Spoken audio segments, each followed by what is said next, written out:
Bismillah. Assalamualaikum warahmatullahi wabarakatuh.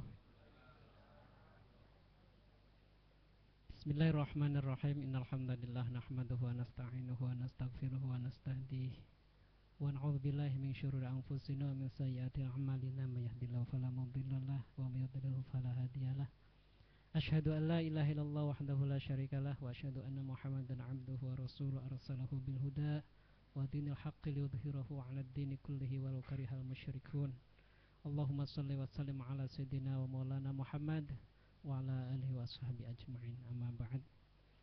Sama-sama kita muliakan, kita hormati Al-Habib Novel. Alhamdulillah saat ini sudah hadir tengah-tengah kita. Bapak-bapak, ibu-ibu, jamaah majlis taklim dan majlis zikir di Rumi Cafe yang insyaallah senantiasa dimuliakan Allah Subhanahu wa taala. Alhamdulillah kita pada saat ini bersama-sama dapat hadir di majelis ini dalam rangka untuk mendekatkan diri kepada Allah Subhanahu wa taala, mengharap ridha Allah Subhanahu wa taala melalui thariqah talabil ilmi yang insyaallah nanti akan dibimbing oleh guru kita Al-Habib Novel. Dan marilah kita sama-sama kita simak dan kita ambil hikmah dari apa yang akan disampaikan nanti, itu melalui kajian kitab Al-Hikam Ibnu Athaillah. Mudah-mudahan kita semua senantiasa mendapatkan keberkahan berkat karomah dan doa para aulia yang senantiasa memberikan, melimpahkan karomahnya kepada kita semua hingga saat ini. Hadirin yang saya hormati, mari kita sama-sama sebagaimana biasa untuk mendapatkan syafaat dari Rasulullah SAW. Taklim ini kita awali, kita sama-sama kita bacakan untuk bersolawat. Mudah-mudahan solawat ini akan membuka keberkahan, membuka hati kita semuanya, sehingga kita pada hari ini akan dimudahkan oleh Allah Subhanahu wa taala untuk menyerap ilmu pengetahuan yang sangat berharga yang akan disampaikan nanti. A'udzubillahi minasyaitonirrajim. Bismillahirrahmanirrahim. La hadratul Mustafa Muhammad Rasulullah sallallahu alaihi wasallam wa azwaji wa dzurriyyati wa ahli baiti wa asbahihi syuhidillahumul Fatihah. A'udzubillahi minasyaitonirrajim. Bismillahirrahmanirrahim. Alhamdulillahi rabbil alamin arrahmanir rahim maliki yaumiddin. إياك نعبد وإياك نستعين اهدنا الصراط المستقيم صراط الذين أنعمت عليهم غير المغضوب عليهم ولا الضالين. اللهم صل وسلم وبارك عليه وعلى آله.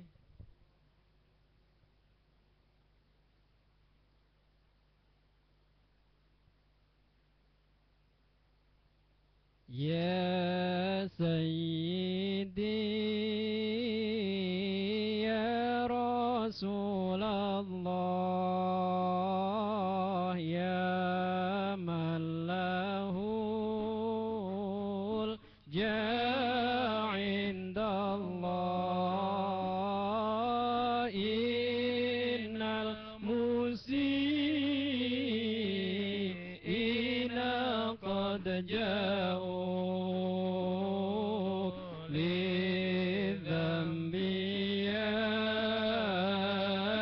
تغفرون الله يا سيدي يا رسول الله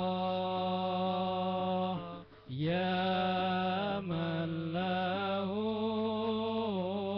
الجاه عند الله إن المسيئين قد جاءوا للذنب يستغفرون الله يا سيد الرسل هدينا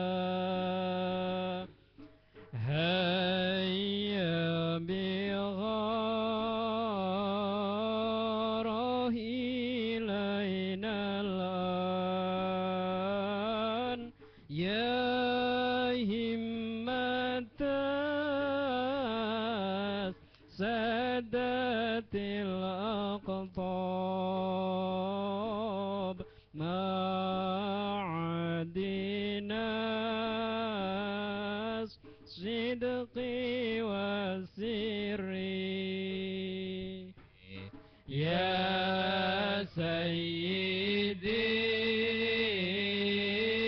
يا رسول الله يا من له الجاه عند الله إن المسيئين قد جاءوا لذنبي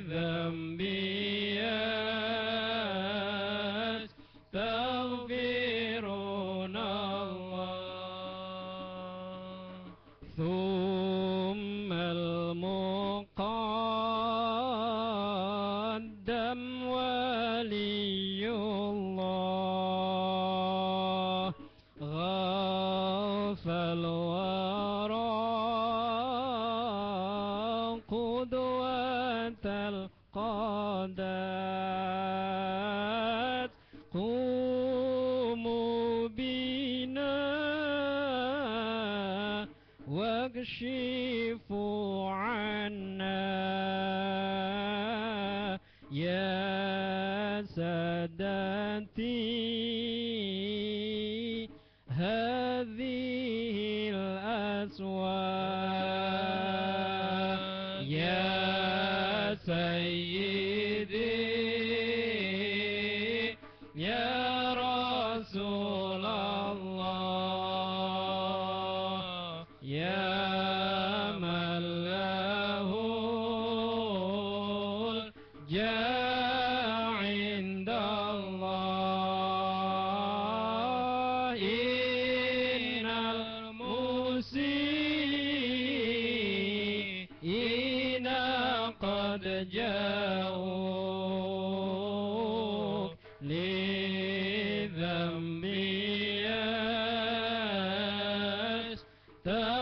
يستغفرون الله واحموا مدينتكم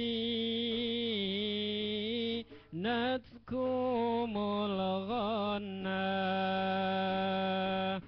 من جملة الشر والبلوى إلهي لست للفردوس أهلا ولا أقوى على نار الجحيم يا سيدي يا رسول الله يا من له الجاه عند الله إن المسيئين قد جاءوك لذنبي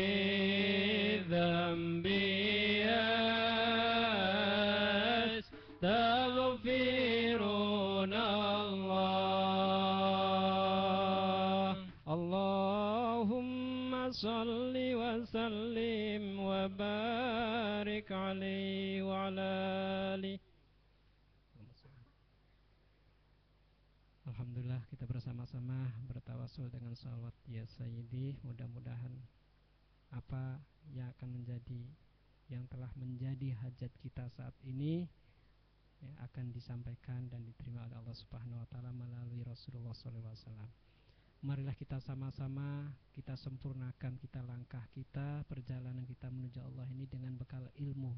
Oleh karena itu ilmu yang akan kita kaji saat ini adalah benar-benar akan menjadi kemanfaatan buat kita semua selagi kita bisa merenungi dan bisa menerapkan, bisa menggali apa yang kita kaji saat-saat ini. Mudah-mudahan kita semua akan diberikan keberkahan, bisa sampai kepada kesempurnaan dengan bimbingan para aulia, dengan bimbingan para ulama, guru kita, dengan melalui ilmu-ilmu yang akan disampaikan kepada kita.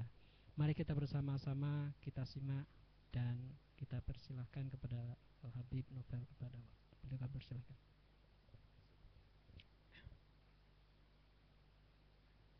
Cek, volumenya dibesarkan dikit apa? Santai aja. Tes, cek lagi. Cek, kasih triple dikit. Cek, cek. Tes, percobaan. Cek, cek, tes.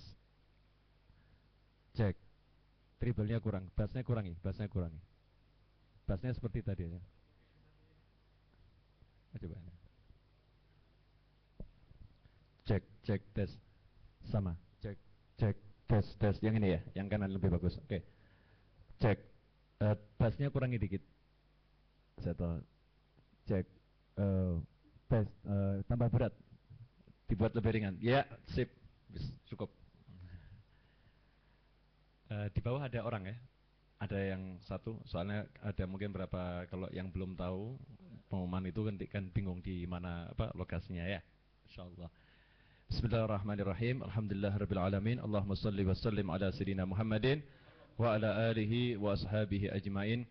Al-Fatihah ila hadrati sayyidina wa habibina wa syafi'ina wa qurrati a'yunina sayyidina Rasulillah Muhammadin Abdullah SAW thumma ila arwah jami' aba'i wa ikhwanihi minal anbiya wal mursalin wa azwaji at-tahirat ummahatil mu'minin wa ahli baitihi wa dhurriyyatihi ajma'in wa ashabihi wa tabi'in wa tabi'in wa man tabi'ahum bi ihsanin ila yaumil din thumma ila arwah jami' sadatina sufiyah wa minhum sayyidina al-imam Junaid al-Baghdadi wal Ma'ruf al-Karhi wa sayyidina al-imam Abu Yazid al-Bustami wa jami' sadatina sufiyah thumma ila arwah jami' sadatina al-alawiyyin khususan minhum sayyidina al-imam al-Muhajir Ahmad bin Isa wa sayyidina Ubaidillah bin Ahmad bin Isa wa sayyidina al-Faqih al-Muqaddam Muhammad bin Ali bin Ali wa sayyidina Abdul Rahman as-Sagaf sayyidina Abu Bakar Sakran wa sayyidina Abdullah Bakar Aidus Habib Bakar Abdullah al-Aidus al-Adni wa khurujat al-Habib Ali Bakar Sakran wal Habib Abu Bakar wal Abdullah Bakar Aidus wal Fakhruj Syekh Bakar bin Salim wal Habib Yusuf bin Abid al-Hasni wal Habib Ahmad bin Muhammad Sahib Syekh al-Habsi wal Habib Abdul Rahman bin Muhammad al-Jufri wa sayyidi al-Habib Abdullah bin al-Haddad wal Habib Umar bin Abdul Rahman Atas Syekh bin Abdul Baras wal Habib Ahmad Zain al-Habsi wal Habib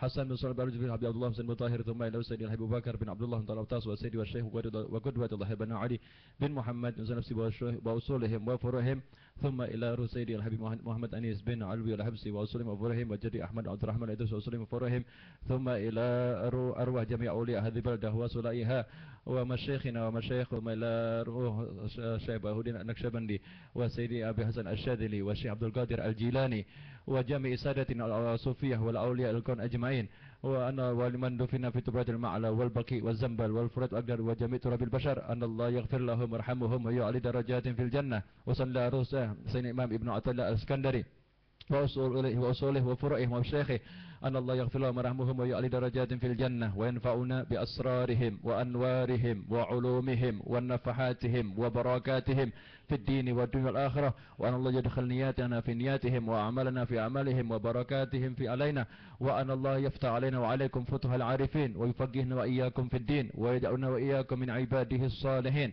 من العلماء العاملين المخلصين وجه الكريم وأن الله يحفظنا وأهلنا وأولادنا وبناتنا وأزواجنا وذريتنا وإخواتنا وإخواننا وأصحابنا ومن تعلق بنا ومن أوصانا بدعاء ومن أحسن إلينا من جميع المسلمين من جميع المعاصي والذنوب والآفات والسيئات والبلايا والفتن ما ظهر منها وما بطن وأن الله يرزقنا إياكم جميعا العافية دوام العافية الشكر العافية والعافية والعافية من كل آذية والبلية وأرزاقا كثيرة طيبة حسية والمعنوية بدون تعب والمشقة واللطف العافية السهلة والجمالة وأن الله يرزقنا إياكم حج بيته الحرام وزيارة نبيه محمد صلى الله عليه وسلم في لطف شامل كامل مع السهلة والجمالة مع أهلنا وأولادنا وأزواجنا وإخواتنا وإخواننا وأصحابنا وأن الله يرزقنا وإياكم جميعا عمرا طويلا في طاعته ويختم لنا بالحسنى بعد أمر الفتاة واللطف العافية السلامة والطاعة التوفيق والهداية والرضا والعناية في الدين والدنيا الآخرة على هذه النية وعلى كلمة صالحة جامعة نافعة وعلى من وشيخنا وإلى حضرة النبي صلى الله عليه وسلم. الفاتحة. أعوذ بالله من الشيطان الرجيم. بسم الله الرحمن الرحيم. الحمد لله رب العالمين الرحمن الرحيم مالك يوم الدين إياك نعبد وإياك نستعين اهدنا الصراط المستقيم صراط الذين أنعمت عليهم غير المغضوب عليهم ولا الضالين آمين. Assalamualaikum warahmatullahi wabarakatuh. Teman-teman hadirin yang dimuliakan Allah Ta'ala, para pendengar Al-Hidayah FM dimanapun Anda berada, dan teman-teman yang sedang menyaksikan secara langsung lewat live video streaming dimanapun Anda berada, alhamdulillah pada siang hari ini kita dapat bersama-sama berkumpul di Zawiyah Rumi Cafe ini. Ya, di Rumi Cafe ini dalam keadaan sehat walafiat. Ini saya sebut Zawiyah karena beginilah Zawiyah, tempat untuk kumpul, untuk zikir, ya, untuk nuntut ilmu yang khusus di jalan Allah Ta'ala. Dan insya Allah kita tadi bersama-sama bisa merasakan keberkahan dari tempat ini, dan semoga juga keberkahan ini terus bisa kita rasakan, ya, rasa yang hati yang lembut, ya, air mata yang ingin menitik, ya, walaupun tersenyum pengennya nitis terus air mata, ya, dinikmati saja. Karena hidangan-hidangan di tempat yang seperti inilah hidangan yang diberikan oleh Allah Ta'ala kepada hamba-hambanya. Kita mau cari hidangan dari Allah di diskotik nggak dapat, susah gitu dapatnya, ya. Kita mau cari hidangan dari Allah, ya tempatnya di tempat yang seperti ini, tempat yang memang dikhususkan untuk berdoa, berzikir dan menuntut ilmu. Dan alhamdulillah tadi sudah dibacakan ya Sayyidi ya Rasulullah, itu kan duhai tuanku, duhai pimpinanku, duhai sayyidku. Memang sayyid kita, pimpinan kita itu Nabi Muhammad sallallahu alaihi wasallam. Tidak ada pemimpin bagi kita selain Nabi Muhammad sallallahu alaihi wasallam. Bagaimana kita dapat menyebut beliau sebagai sayyid? Karena beliau sendiri telah berkata, ana sayyidu waladi Adam wala fakhr. Ya, kelak di hari kiamat bendera pujian itu oleh Allah diserahkan kepada aku, dan aku menjadi sayyid, penghulu, pemimpin seluruh anak cucu Adam alaihi salam. Dan aku ucapkan ini bukan karena kesombongan atau kebanggaan, biar tahu kalau memang itu pimpinannya adalah Nabi Muhammad sallallahu alaihi wasallam. Innal musiin, ya, sesungguhnya orang-orang yang berdosa telah datang. Ya, kita ini kan orang-orang yang berdosa. Memang kita yang berdosa ini oleh Allah Ta'ala diperintahkan untuk mendatangi Nabi Muhammad SAW. Kita nggak bisa mendatangi Allah langsung, nggak bisa. Harus lewat Nabi Muhammad SAW.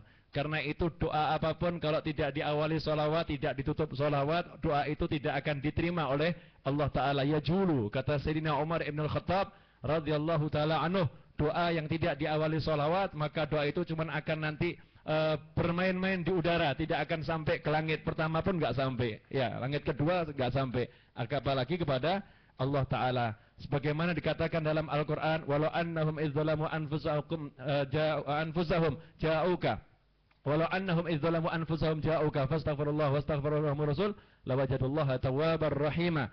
Seandainya mereka ketika menzalimi diri mereka sendiri, ini orang-orang yang berdosa, walau annahum idzalamu anfusahum, ketika menzalimi diri mereka sendiri, ja'uka, kemudian mereka mau mendatangi engkau, duhai Nabi Muhammad SAW. Ini yang ngomong Allah, ya, yang ngomong Allah. Seandainya mereka yang menzalimi diri mereka sendiri dengan berbuat dosa, bermaksiat, mau mendatangi Nabi Muhammad SAW, kemudian mereka beristighfar, minta ampun kepada Allah Ta'ala, wastaghfara lahumur rasul, kemudian Rasulullah mintakan ampun untuk mereka, lawajadullaha tawwabar rahima. Tentunya mereka akan mendapati Allah itu maha menerima tobat, maha memberikan tobat, dan maha penyayang, ya, maha pengasih. Itulah makna dari tadi qasidah yang dibacakan, innal musli'in qad ja'u. Sesungguhnya orang-orang yang berdosa telah mendatangi. Ya, yang dimaksud mendatangi siapa? Mendatangi Nabi Muhammad SAW. Lidzambi yastaghfirun. Untuk dosa-dosanya mereka itu mohon ampun. Nah, kalau udah seperti itu, ya pasti Nabi Muhammad SAW mintakan ampun untuk kita semua. Sudah pasti. Karena Rasulullah SAW ini sekarang dimensinya bukan dimensi yang di bumi ini, ya, ruang dan waktu, enggak. Terbebas dari dimensi ruang dan waktu. Beliau udah berada di alam barzakh, berada di alam akhirat. sehingga hubungannya dengan kita ini tidak terbatas, ya, tidak terbatas oleh gerak tubuh kita ini. Dari Madinah Al-Munawwarah, dari alam barzahnya Nabi Muhammad SAW mendengar apa yang kita lakukan. Sesungguhnya Rasulullah itu mendengar dengan banyak telinga dan melihat dengan banyak telinga. Kalau yang namanya Google saja itu ya, kalau orang bilang Mbah Google ya, ini Google saja bisa memotret begitu banyak tempat di dunia, itu satelit, bisa motret begitu banyak tempat di dunia, bisa melihat begitu banyak tempat di dunia, mau di zoom sampai sedekat apapun bisa, itu baru satelit yang dibuat oleh orang-orang kufar. Lalu bagaimana dengan Nabi Muhammad SAW, makhluk Allah yang paling mulia? Dari alam barzahnya sana beliau tidak terbatas. Karena beliau oleh Allah Ta'ala telah diberi kenikmatan dan kenikmatan dan kenikmatan, diberi kemuliaan dan kemuliaan dan kemuliaan, yang setiap saat kemuliaan beliau itu tidak pernah berkurang tapi terus bertambah dan terus bertambah. Nah, ini nikmatnya kita kalau jadi pengikutnya Nabi Muhammad Sallallahu Alaihi Wasallam. Sebelum masuk kajian ini kita ngobrol santai dulu ya. Kecepatan enggak? Kecepatan ya? Terlampau bersemangat ini. Ini kena hawanya Jakarta tadi terus jadi terlampau bersemangat. Kalau hawanya Solo kan monggo derek langkung gitu ya. Permisi, minta jalan numpang lewat tuh, lemah lembut ini Solo. Ini kena apalagi kalau udah kena Betawi ya. Wah, Betawi kan maunya semangat gitu ya. Full semangat ini. Hadirin yang dimuliakan Allah Ta'ala, salah satu keistimewaan yang diberikan Allah Ta'ala kepada kita umat Rasulullah, yaitu adalah diberikan kalimat tauhid. La ilaha illallah. Kita dimudahkan untuk mengucapkan la ilaha illallah. Diperintahkan untuk memperbanyak mengucapkan la ilaha illallah. Nabi Musa alaihi salam dalam berbagai riwayat disebutkan pernah bertanya kepada Allah Ta'ala, duhai Allah, berilah aku satu kalimat tahussuni bih, yang khusus untuk aku, yang tidak engkau berikan kepada siapapun. Buat aku berdoa kepadamu dengan kalimat tersebut, berzikir kepadamu dengan kalimat tersebut. Maka Allah Ta'ala menyatakan, ucapkanlah la ilaha illallah. Saat itu Nabi Musa, yang kita tahu Nabi Musa ini kan manja sama Allah ya. Manjanya luar biasa. Musa kalimullah. Ngomong, ya Allah, kalau yang satu ini semua udah punya. Semua hambamu tahu nih, la ilaha illallah. Semua tahu. Ini bukan sesuatu yang istimewa. Saya minta yang khusus buat saya. Maka Allah nyatakan, andai kata 7 lapis langit ditaruh, 7 lapis langit dan 7 lapis bumi ditaruh di sebuah neraca timbangan, kemudian kalimat ini diletakkan di neraca yang lain, tentu kalimat la ilaha illallah akan mengalahkan, ya, akan mengalahkan bobot 7 lapis langit dan 7 lapis bumi. Di antara keistimewaan kalimat ini, sebagaimana Syekh Abdul Qadir Al-Jilani dalam kitabnya Sirul Asrar, beliau mengatakan bahwasanya buku ini saya buat dengan 24 pasal, 24 bab. Itu sesuai dengan jumlah huruf yang ada dari la ilaha illallah Muhammadur Rasulullah. Memang subhanallah, dari kalimat ini suatu kalimat yang istimewa. La ilaha illallah 12, Muhammadur Rasulullah 12. Bagaimana udah bisa serasi seperti ini? Ini kalau mau disusun-susun juga susah ya. Ya, mau disusun-susun juga susah. Tapi ternyata susunan dari Allah Ta'ala, la ilaha illallah Muhammadur Rasulullah, itu jumlahnya yang kalimat tauhid 12, syahadat Rasul juga 12, jika jumlahnya 24, dalam satu hari ada 24 jam. Para ulama mengatakan setiap huruf ini akan menghapuskan dosa kita selama satu jam. Sehingga orang yang suka mengucapkan la ilaha illallah Muhammadur Rasulullah, 24 jam dosanya dihapuskan oleh Allah Ta'ala. Ini termasuk salah satu keistimewaan la ilaha illallah Muhammadur Rasulullah. Nah, kunci untuk meraih semua kebahagiaan, ya ini la ilaha illallah. Karena itu kalau kita lihat di semua thariqah pasti diajarkan talqin zikir la ilaha illallah. Itu pasti diajarkan dan diperintahkan kita untuk mendawamkan selalu zikir la ilaha illallah. Nah, hadirin yang dimuliakan Allah Ta'ala, kalimat la ilaha illallah ini seringkali kita remehkan. Seringkali kita remehkan. Saya udah janji 2011, dari akhir 2010 sampai akhir 2011, ceramah saya di setiap majelis cuman menyebut la ilaha illallah. Kecuali kalau taklim begini, ini lain ya. Kalau ceramah muhadharah gitu ya, ceramahnya babnya cuman la ilaha illallah. Kenapa? Rasulullah SAW itu tinggal di kota Mekah berapa tahun? Beliau diangkat jadi Rasul umur 40 tahun ya. Nah, setelah menjadi Rasul, sampai beliau hijrah itu berapa tahun? 13 tahun. 13 tahun dakwahnya Rasulullah apa? SAW. Cuman ucapkan la ilaha illallah. Ucapkan la ilaha illallah. Lah kita udah belum ngajak orang, kamu ucapkan yuk la ilaha illallah. Ayo masuk Islam ucapkan la ilaha illallah. Kadang kita nyebut la ilaha illallah di depannya orang non muslim aja kita pekewu. Sungkan, ya, merasa apa namanya? Enggak enak ya. Wah, ini ada orang non muslim, enggak enak nyebut la ilaha illallah. Kalau ada orang non muslim sebut yang keras biar dengar. Kesian mereka telinganya enggak mendengar la ilaha illallah.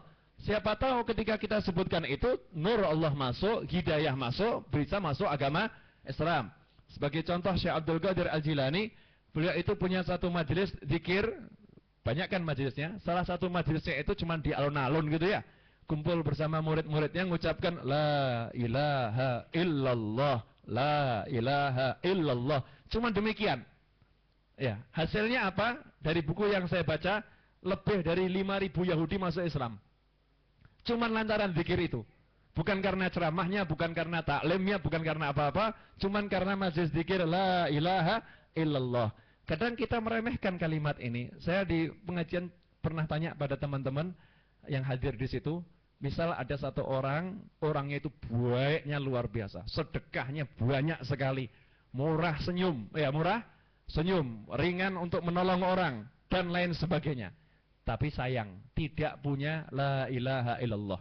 Hatinya tidak mau menerima la ilaha illallah. Dia tidak mau mengakui la ilaha illallah. Orang yang seperti ini kalau dibandingkan dengan satu orang hidupnya 24 jam hampir nggak pernah sadar, mabuk terus. Sholat nggak pernah. Sholat nggak pernah. Zina tiap hari. Satu hari bisa 50 kali zina. Misal ini ya, saya ambil contoh yang ekstrim gitu ya. Misal seperti itu, zina terus, minum khamar dijalankan. Tapi di dalam hatinya ada la ilaha illallah. Mana yang lebih baik? Saat ditanya seperti ini orang bingung. Mana yang lebih baik? Saya tidak tanya mana yang baik ya, mana yang lebih baik. Tentunya ini dua-dua tidak baik, cuman mana yang lebih baik? Dari dua keburukan ini mana yang lebih baik? Ternyata orang yang sebaik apapun kalau tidak mau mengakui la ilaha illallah, itu dari awal sampai akhir tempatnya di neraka. Dari awal sampai abadi selama-lamanya tempatnya di neraka. Sedangkan orang yang hidupnya maksiat terus, nggak pernah berbuat kebajikan, tapi dia punya satu kebajikan, yaitu mengakui tiada Tuhan kecuali Allah, dan Nabi Muhammad adalah Rasul utusan Allah. Sehingga kalau ada orang yang ngomong, kamu saya bayar 1 triliun ya, kamu pindah agama, dia akan katakan, oh maaf, mabuk, zina, keluar dari Islam, no way, nggak bisa. Ini mahal ini, saya muslim, jelek-jelek begini saya muslim. Ya kan? Jelek-jelek begini saya muslim. Cinta nggak Allah sama orang yang seperti ini? Cinta. Kenapa? Orang ini iman kepada Allah Ta'ala. Makanya orang yang seperti ini, kalau nggak dapat syafaat, kalau nggak dapat ampunan, ujung-ujungnya surga. Ujung-ujungnya, masalah awalnya mampir lah, itu wallahu alam. Ya kan? Nggak dapat ampunan, nggak dapat ini ya, mampir dulu ya.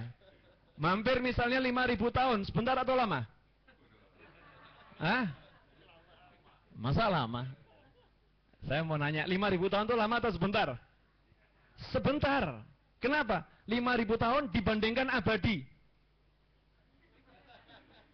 Ya, kan setelah itu abadi, kan kita mengatakan sebentar atau lama, itu kan teori relativitas dibanding dulu, ada pembandingnya dulu ya. Ya, kalau 5.000 tahun, setelah itu abadi di surga. 5.000 tahun di neraka, setelah itu abadi di surga. Yang 5.000 tahun ini sebentar. Ya cuman sebentar. Nah itu keistimewaan hanya diberikan oleh Allah Ta'ala kepada orang yang punya la ilaha illallah. Saya kemarin sedikit bingung, di Solo ada yang loncat dari sebuah mall gitu ya, melakukan bunuh diri, tapi ketika loncat di tengah udara mengucapkan la ilaha illallah. Ada saksinya ini. Ada saksinya. Ini gimana ini? Saya ditanya, Habib, yang begini bagaimana Habib? Pusing juga jawabnya ya. Ya ketika dia loncat, tapi di tengah udara itu mengucapkan la ilaha illallah. Saya jawab, prasangka baik. Mungkin waktu loncat niat bunuh diri, di tengah udara sadar kalau itu salah. Nah, kan rohnya belum nyampe kerongkongan, ya kan? Rohnya belum nyampe kerongkongan. Kalau roh belum nyampe kerongkongan, jatuh aja belum kan, rohnya belum ya. Dia timbul kesadaran, ya dia udah sadar, kemudian dia syahadat, ya urusannya sama Allah. Cuman kita ambil dohirnya saja, orang yang umurnya seperti itu, insya Allah husnul khatimah. Cuman jangan ditiru. Dia kalau bisa loncat ngomong, nggak gampang loh ya. Tahu-tahu loncat, tengah loncat, nggak bisa ngomong. Keburu Israel datang, na'udzubillah min dzalik. Jangan ditiru loncatnya. Ya kita tiru tadinya. Itu kok bisa nyebut itu loh ya. Bisa ngucap seperti itu. Ya, ini orang yang punya kalimat la ilaha illallah bukan sembarang orang. Karena itu para sahabat radhiyallahu ta'ala anhum disifatkan oleh Allah Ta'ala dalam Al-Quran, asyidda'u 'alal kuffari ruhama'u bainahum. Terhadap orang-orang yang tidak mau mengesahkan Allah, mereka itu keras. Terhadap orang-orang yang mau mengesahkan Allah, ruhama'u bainahum. Terhadap mereka saling menyayangi. Aneh, kita lihat pemabuk jengkel, lihat perampok jengkel, lihat pembunuh jengkel, lihat orang nggak mau masuk Islam kok nggak jengkel, kenapa? Kenapa? Apakah ada dosa yang lebih besar dari kemusyrikan? Apakah ada dosa yang lebih besar dari kekufuran? Gak ada kan? Jelas syariat mengatakan dosa yang paling besar adalah kekufuran. Dosa yang tidak terampuni adalah kekufuran. Seharusnya kalau lihat orang yang kufur, kita itu nggak suka. Sama dengan tidak sukanya kalau kita lihat ada orang yang minum khamr, nggak suka. Tapi jangan membenci. Bukan membenci loh ya. Kita nggak suka dengan kekufurannya itu. Ya tidak suka. Nah tapi sayang, aneh. Kita sama orang yang kufur itu nyantai-nyantai saja. Bahkan, wah mujamalah, senyum, gimana kabarnya bro, Masya Allah, ya kan, penuh semangat. Tapi lihat muslim yang udah mau syahadat ini, mabuk sedikit aja kita, wah marahnya luar biasa. Nah, lalu bagaimana dengan para aulia wassolehin? Para aulia wassolehin, hati mereka terhadap muslim sayang sekali. Sehingga kalau kita baca dalam berbagai kitab guru-guru sufi disebutkan di situ, barang siapa ra'a rajulan su'an, melihat seorang yang berperangai buruk, ya falam yarhamuh, tapi tidak mau menyayanginya, fahuwa aswa halan minuh, maka orang itu kondisinya lebih buruk dari orang tadi. Kalau ada orang yang buruk, banyak dosa, nggak disayangi, maka yang nggak mau nyayangi itu lebih buruk daripada yang banyak dosa tadi. Ya, cara menyayanginya bagaimana? Amar ma'ruf nahi mungkar, menjelaskan, ini termasuk sayang. Kamu nggak boleh lo begini, tapi dengan sayang lo. Lain lo ya, orang amar ma'ruf nahi mungkar dengan benci, dengan amar ma'ruf nahi mungkar dengan sayang. Itu terasa seperti anak. Kalau kita lagi marah sama anak, marah karena emosi, marah karena sayang, pasti beda. Kalau marah karena sayang itu sayang di hati. Tapi kalau marah karena emosi ada seperti mangkel, kalau orang Jawa bilang ya, pegel hatinya. Hatinya seperti mendongkol ini ya. Ini anak saya, kamu memang ya. Ini namanya kelihatannya amar ma'ruf nahi mungkar sama anak, tapi timbul dari kebencian, udah emosi. Ya, sudah emosi. Yang seperti ini salah kepada siapapun, pada anak, pada muslim, pada non muslim, itu salah. Semua harus dari hati yang penuh cinta dan hati yang penuh sayang. Nah, ini sekedar prolog kena suara zikir dan qasidah tadi ya. Suara yang mendayu-dayu, seperti apa namanya, membuat hati, ya Arif ya, buat hati jadi bagaimana begitu, insyaallah. Nah hadirin yang dimuliakan Allah Ta'ala, pada siang hari ini kita akan melanjutkan kajian dari Ibn Athaillah ya, Syekh Ibn Athaillah Al-Iskandari, yaitu kitab beliau Al-Hikam. Kitab Al-Hikam ini kitabnya nggak tebel, tipis, penjelasannya yang jadi banyak. Dikaji, dibaca, dipelajari oleh umat manusia dari berbagai bidang, baik dari muslim maupun non muslim, karena ucapan-ucapan Ibn Athaillah ini syarat dengan hikmah, dengan hikmah. Kalau mau tahu rahasia hidup, ya ini pelajari kitab Al-Hikam. Orang yang mampu menguasai kitab Al-Hikam itu bisa hidup, bisa hidup. Bahkan ini kalau mau tahu Ihya Ulumuddin, ya ini Hikam Ibn Athaillah ini ya ringkasannya Ihya Ulumuddin. Ketika Hikam Ibn Athaillah disodorkan kepada gurunya, ya Syekh Ibn Athaillah menyerahkan kitab itu kepada gurunya karena ditulis semasa hidup gurunya, maka gurunya dibuka-buka, kemudian berkata ini adalah ringkasan Ihya Ulumuddin. Semua yang ada di Ihya ada dalam kitab ini. Yang bisa ngomong ringkasan Ihya Ulumuddin berarti tahu isinya Ihya Ulumuddin. Nah, kita sampai pada hikam yang kedua, kalimat hikmah yang kedua. Iradatukat tajrid ma'a iqamatillahi iyyaka fil asbab minasyahwatil khafiyah wa iradatukal asbab ma'a iqamatillah iyyaka fi tajrid inhitatun anil himmatil aliyah. Semoga bisa selesai dibahas. Karena sekarang jam 2:30 lewat 8 menit. Janji jam 4 selesai ya. Insyaallah, janji dulu jam 4 selesai. Janji ya. Loh, kita harus mengikat perjanjian dulu. Jam 4. Sekarang kan baru mulai. Yang tadi kan baru cuman prolog aja ya. Sekarang mulai taklim. Fadhol, yang udah dapat minuman diminum. Yang sudah habis minta tambah lagi. Ya, yang belum minum silahkan diminum. Bismillahirrahmanirrahim. Ya, betul, silakan. Para pendengar Aida FM, silakan Anda menikmati hidangan di rumah Anda masing-masing. Ya, dimanapun Anda berada. Nanti jika ada yang ingin bertanya, bisa SMS langsung ke nomor 0821 3638 4090. Untuk hari ini, bagi para pendengar Al-Hidayah FM dimanapun Anda berada, serta teman-teman yang ada di live streaming video ya, di Justin TV, bisa SMS ke 0821 3638 4090. Sekali lagi saya ulangi, 0821 3638 4090. Terakhir 0821 3638 4090. Alhamdulillah. Ya. Ini kan di flyer itu ditulisnya kurang lebih ya, menikmati peran yang diberikan Allah. Menikmati peran yang diberikan Allah. Ini judul itu ringkasan dari kalimat hikmah yang kedua. Allah itu memberi hambanya peran yang beda-beda. Ada yang dikasih peran jadi bapak. Ada yang dikasih peran jadi ibu. Ya. Ada yang dikasih peran jadi penjaga kereta api. Ada yang dikasih peran jadi pilot. Ya, jadi pilot. Ada yang dikasih peran jadi masinis. Ada yang dikasih peran jadi nahkoda. Ada yang dikasih peran menjadi perawat di rumah sakit. Ada yang dikasih peran jadi dokter. Ada yang dikasih peran jadi guru. Entah guru di sekolah umum atau guru di sekolah agama. Ada yang dikasih peran jadi ustadz. Ya, mengelola pesantren atau kiai. Masing-masing peran ini diberikan Allah kepada hambanya sebagai sarana untuk mendekatkan diri kepada Allah. Ya, entah itu dia pilot, entah itu dia dokter, ya, entah itu dia seorang guru, semuanya itu cuma sarana untuk mendekatkan diri kepada Allah Ta'ala. Sehingga sebetulnya sama saja. Entah dia seorang ustadz, entah dia seorang dokter, itu sebetulnya sama saja.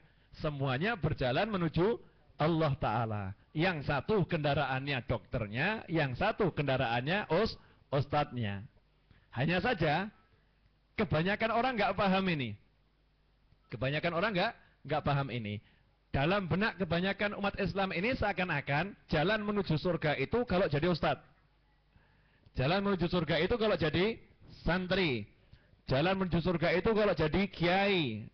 Jalan menuju surga itu kalau jadi ustazah. Mau jadi wali Allah ya jadi ustadz. Mau jadi wali Allah ya jadi kiai. Mau jadi wali Allah ya kamu jadi ustazah. Dan seterusnya. Padahal pada hakikatnya tidak seperti itu. Ya, pada hakikatnya tidak seperti itu. Jadi ustadz maupun yang lain itu tugas yang diberikan Allah Ta'ala. Sehingga timbullah suatu istilah tajrid dan juga asbab. Sahibut tajrid wa sahibul asbab. Orang yang bertajrid dan orang yang menggunakan sarana-sarana duniawi. Yang pertama, tajrid. Tajrid ini artinya apa? Melepaskan diri dari sesuatu. Tajridut thaub misalnya, melepaskan pakaian dari tubuh. Ya. Nah, yang dimaksud tajdid di sini apa? Melepaskan diri dari semua sarana duniawi. Melepaskan diri dari semua sarana duniawi. Sarana duniawi yang dimaksud apa? Biasanya urusan fulus, urusan ma'isyah, penghidupan, urusan duit. Melepaskan diri dari semua itu. Jadi tidak bekerja. Tidak bekerja. Cuman melulu beribadah. Memang terjemahan kata tajwid ini susah dalam bahasa Indonesia. Karena satu kata maknanya luas. Sedangkan bahasa kita ini bahasa yang miskin. Bahasa Indonesia itu bahasa yang miskin dibandingkan bahasa Jawa. Dibandingkan bahasa Jawa. Apalagi bahasa Arab. Seperti yang pernah saya contohkan. Kalau dalam bahasa Indonesia mencubit ya cuma satu kan mencubit. Tapi kalau dalam bahasa Jawa itu ada jewer, nyiwel, nyetot, itu lain semua. Kalau ya nyubitnya di telinga lain, nyubitnya di pipi lain, ya kan? Nyubitnya di paha itulah lain. Kemudian dalam bahasa Indonesia juga misalnya ada orang menempeleng, ya cuman satu kan, menempeleng. Tapi kalau dalam bahasa Jawa itu lain lagi, ngampleng, ngeplak, gablok itu beda semua. Ya, walaupun semua dengan telapak tangan. Makanya banyak penerjemahan orang dulu itu dengan bahasa Jawa, karena bahasa Jawa lebih bisa mewakili bahasa Arab, lebih bisa mewakili. Nah, termasuk diantaranya kata tajrid. Ini kalau kita mau nerjemahkan susah. Biasanya kalau cari terjemahan syarah hikam, di situ terjemahkan melulu beribadah, ya kan? Diterjemahkan melulu beribadah. Ya, tajrid artinya melulu beribadah. Lalu bagaimana hakikatnya tajrid yang sebetulnya? Tajrid itu artinya ya sudah tidak bekerja, ya, tidak terikat dengan sarana duniawi, fokus cuman akhirat. Fokus cuman akhirat itu tajrid. Nah, yang kedua sahibul asbab, orang yang berhubungan dengan asbab. Asbab itu jamaknya sabab. Sabab itu artinya sebab, sarana. Mau kaya, bekerja. Mau kenyang, makan. Ya. Mau hilang hausnya, minum. Ya, sarana. Dengan keyakinan, setiap muslim dalam akidah Ahlus Sunnah wal Jamaah itu harus yakin, makan itu tidak bisa membuat kenyang. Minum itu tidak bisa menghilangkan haus. Yang bisa membuat kenyang itu Allah. Yang bisa menghilangkan haus itu cuman Allah. Buktinya, ada orang yang makan nggak kenyang-kenyang. Ya kan? Ada orang yang minum sekian gelas hausnya nggak hilang. Ya, itu untuk membuktikan saja. Kadang dikasih contoh satu gitu kan ya, untuk membuktikan. Kadang kita heran, kamu kok nggak kenyang-kenyang? Udah 3 piring, masih lapar, hah? Masih lapar. Padahal kita makan setengah piring aja udah kenyang. Karena yang menciptakan rasa kenyang itu Allah. Yang menciptakan rasa haus ini nggak haus lagi itu cuman Allah. Nah, sabab tadi ini jamaknya adalah asbab. Kita mau pintar, sekolah. Ya, kita mau dapat duit, pergi ke pasar, bekerja. Dalam kehidupan, kebanyakan orang semua terhubung dengan yang namanya asbab, sarana-sarana. Ya, sarana-sarana. Nah, kita sekarang posisi kita di mana? Itu yang harus kita ketahui. Banyak orang nggak ngerti posisinya di mana, sehingga ketika berjalan menuju Allah Ta'ala, amburadul jalannya. Oh, dia ini mestinya isinya solar diisi premium, kan kacau. Rusak ini mesinnya. Ya mestinya ini solar ini, tapi kok diisi premium. Nah, ini mestinya jalan satu arah, kok justru dia langgar, ya ditilang nih. Lu mestinya kamu mau jalan tuh jalannya ke atas, ini kamu kok menyamping, nggak sampai-sampai. Karena apa? Karena kita tidak tahu posisi kita di mana. Ini harus kita ketahui dulu posisi kita di mana.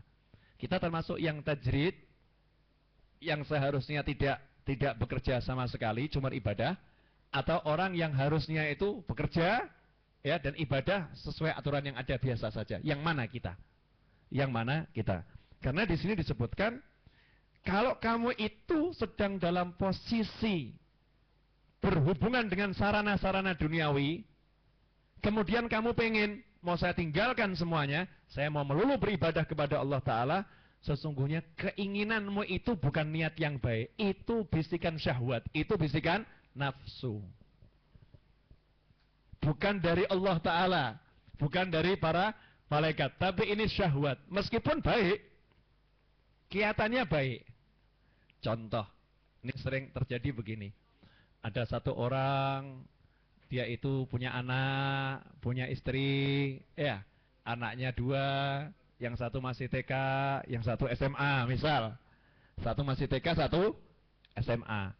Kemudian istrinya nggak bisa bekerja, si suami ini kerja pas-pasan, hasilnya pas-pasan. Datang ke satu majelis, yang ngasih rezeki itu Allah. Kamu ibadah sama Allah, rezeki akan datang kepadamu. Udah nggak usah mikir dunia, pikir akhirat. Wah, buat apa saya mikir dunia?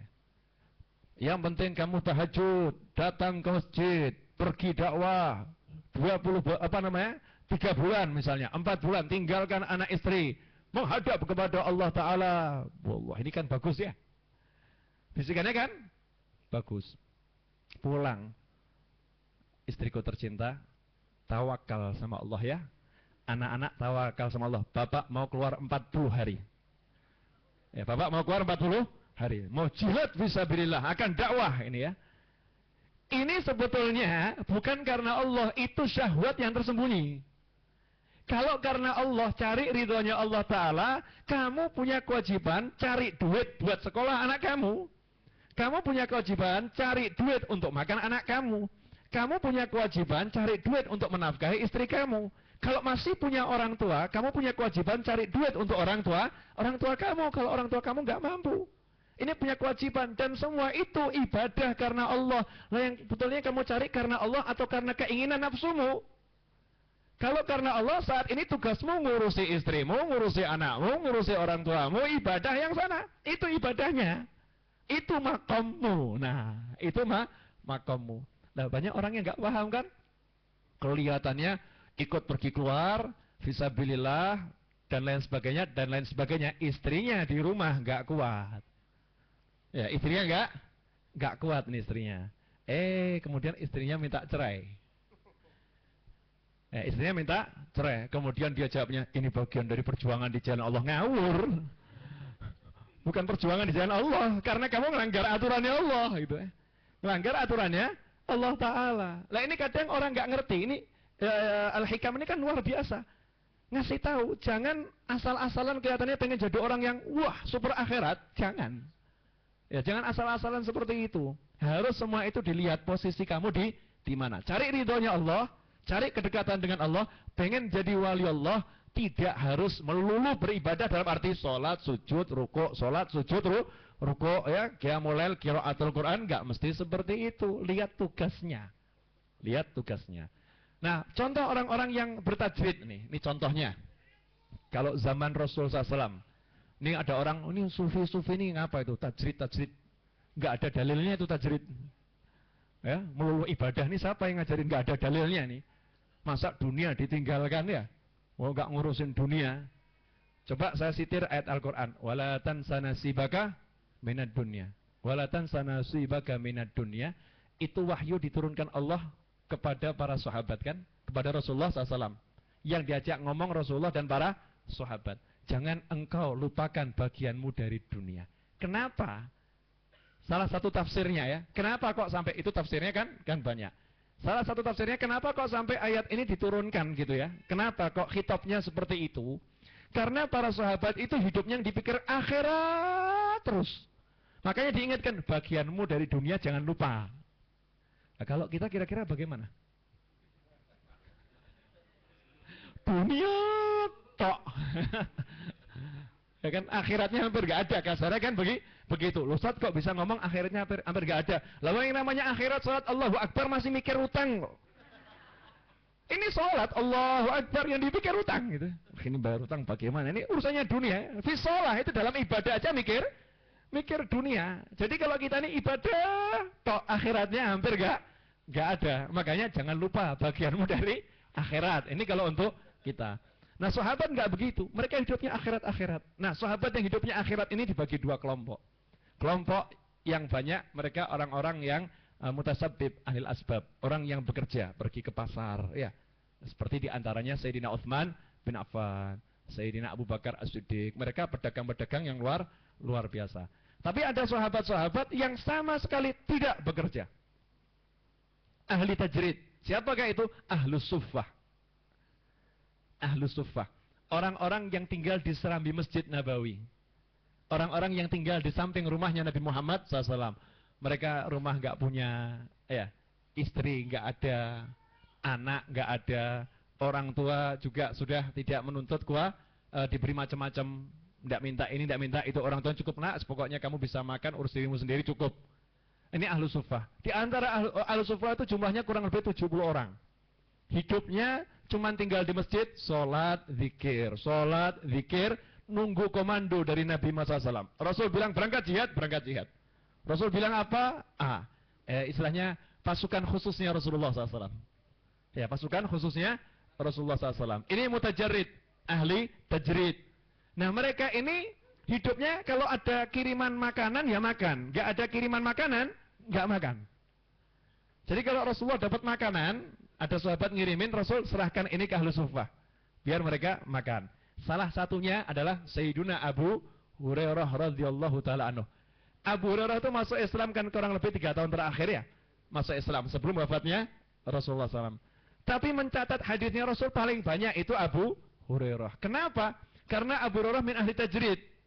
Teman-teman saya pergi ke pasar, saya tidak, kata Abu Hurairah dalam hadis Sahih Bukhari. Hadis Sahih Bukhari itu dijelaskan, teman-teman saya pergi ke pasar, saya tidak. Abu Hurairah cuma tinggal di masjidnya Rasulullah, tinggal di situ. Nemeni Rasulullah ngomong apa, langsung dihafalkan. Rasulullah ngomong apa, langsung dihafalkan. Yang lain pergi ke pasar, otomatis dapatnya lebih banyak. Cuman ya penderitaannya lebih banyak. Penderitaannya lebih banyak. Nah ini Abu Hurairah waktu dalam maqam tajrid, suatu ketika, ini contoh sikap para sahabat di maqam tajrid. Orang kalau udah maqamnya tajrid itu ya siap gak makan, siap gak minum, siap kelaparan, dan siap gak minta. Kalau di maqam tajrid masih begini namanya tajridan itu. Paham ya? Tajridan. Sekarang kan banyak orang yang ya hanu tajrid katanya. Wah, saya nggak kerja, nggak ini. Wah, biar tasbih, cuma nunggu ada orang gini ngomong ya, minta ini, minta itu dan lain sebagainya. Itu namanya tajridan. Abu Hurairah radhiyallahu taala anhu nggak makan sekian hari. Lapar nggak kuat nih. Cuman nggak mungkin minta. Ya nggak mungkin minta, karena itu pantangan buat orang yang mutajarrid. Dia tidak mungkin minta, kecuali kalau kepepet dalam arti nggak minta meninggal dunia. Lah itu harus wajib minta. Ya artinya sudah membahayakan nyawanya. Seperti Sayyidina Musa alaihissalam dan Sayyidina Khadir alaihissalam. Nabi Khadir dan Nabi Musa. Ketika keduanya kelaparan dan sudah mendekati tingkat kelaparannya itu, kalau nggak makan bisa membahayakan nyawanya. Maka Nabi Khidir mengajak Nabi Musa untuk keliling kampung minta makan. Ya kan? Fastad ama, minta makan. Kalau kita baca di Al-Quran itu kan, itu Nabi keliling minta makan. Kenapa? Kalau nggak minta makan bisa mati. Menjaga nyawa itu wajib. Jangan kemudian gengsi, aku Nabi nggak mau minta, ngawur. Ya kan? Wah, saya ini orang wali, wali nggak mau minta. Oh, Nabi aja mau minta kok. Kalau urusannya udah nyawanya terancam. Ya, kalau gengsi berarti nafsu lagi. Ya kan, berarti nafsu lagi. Sayyidina Abu Hurairah nggak meminta, tapi sudah kelaparan luar biasa kan? Itu beliau sudah nggak kuat, tapi tetap nggak mau minta. Caranya gimana? Jalan keluar, lihat ada sahabat Sayyidina Abu Bakar, Sayyidina Umar datang gitu ya. Tanya, Sayyidina Umar, saya pengen tanya maksudnya ayat Al-Quran ini maksudnya apa? Artinya apa? Ini padahal bahasa halusnya Abu Hurairah pengen minta makanan gitu. Kenapa? Kebiasaan para sahabat kalau membahas ilmu biasanya, yuk ke rumah saya, yuk duduk, kemudian bahas, kasih makan, disuguhi. Makanya di sini kan disuguhi macam-macam ini ya. Nah, ini kan ini tiba sahabat ini. Cuman di depan saya semua yang lain cuma lihat dok kapan nyampainya. Betul. Diadarkan. Sambil diincipi, Arif. Sambil diincipi. Nah, terus Abu Hurairah radhiyallahu ta'ala anhu tanya sama Sayyidina Umar. Sayyidina Umar kebetulan hari itu lagi blank gitu ya, nggak paham maksudnya. Oh, ayat ini maksudnya begini. Langsung dijawab di pinggir jalan. Terima kasih. Aduh, nggak paham ini. Ya, nggak paham. Nggak lama datang Sayyiduna Abu Bakar As-Siddiq radhiyallahu taala anhu. Sayyidina Abu Bakar As-Siddiq yang biasanya juga paham gitu ya. Ketika ditanya sama Abu Hurairah hari itu juga nggak paham, maksudnya nggak paham. Oh ayat ini artinya begini. Dijawab langsung. Oh ya terima kasih. Wah, semakin nggak kuat. Dari jauh lewat Nabi Muhammad Sallallahu Alaihi Wasallam. Rasulullah waktu lihat Abu Hurairah langsung senyum. Langsung senyum. Dipegang, cek, yuk ikut saya ke rumah saya. Ikut saya ke rumah saya. Sampai di rumahnya Rasulullah bilang, saya dapat hadiah susu nih, ada susu satu gelas, ada susu satu gelas. Pikirnya Abu Hurairah rezeki nomplok, susu satu gelas ini asyik betul ya. Cuman Rasul kan suka bercanda, sallallahu ya. Rasul suka bercanda. Abu Hurairah ya, tolong panggilkan ashabus suffah, teman-teman kamu yang di serambi masjid suruh kesini semua. Satu gelas 70 orang. Dapat apa saya ini? Cuman ini Rasulullah yang perintah, ya sudah berangkat ini ya. Masjid panggil. Ini ada Rasulullah punya susu satu gelas. Berangkat semua kan? Pikirnya Abu Hurairah, saya yang suruh manggil, pasti yang minum pertama kali saya, kan begitu. Ternyata enggak. Sama Rasulullah, Abu Hurairah, biar ini teman-teman kamu minum dulu. Aduh, nanti giliran terakhir saya. Apa masih ada sisanya? Oh, ini kelaparan semua kan ya? Minum. Subhanallah, itu 70 orang minum dari satu gelas, sisa dan kenyang semua. Terakhir dikasihkan Abu Hurairah, sekarang kamu minum Abu Hurairah, kata Rasulullah. Silakan kamu minum. Sama senyum Rasulullah. Abu Hurairah nggak sampai hati. Masa Rasulullah belum minum kok saya minum? Ini Rasulullah paling akhir ya. Masa Rasulullah belum minum kok saya minum? Enggak ya Rasulullah, panjenengan dulu saja. Antum dulu yang minum. Rasul tersenyum, udah kamu minum gitu ya. Rasulullah dulu aja. Sudah kamu yang minum. Nah, dari sinilah muncul istilah imtithalul amri khairun min sulukil adab. Melaksanakan perintah itu lebih baik daripada bersopan santun. Sopan santunnya biar Rasul yang minum. Tapi kalau udah Rasul yang perintah kamu minum, jangan kemudian sopan santun Anda saja nggak minum nanti.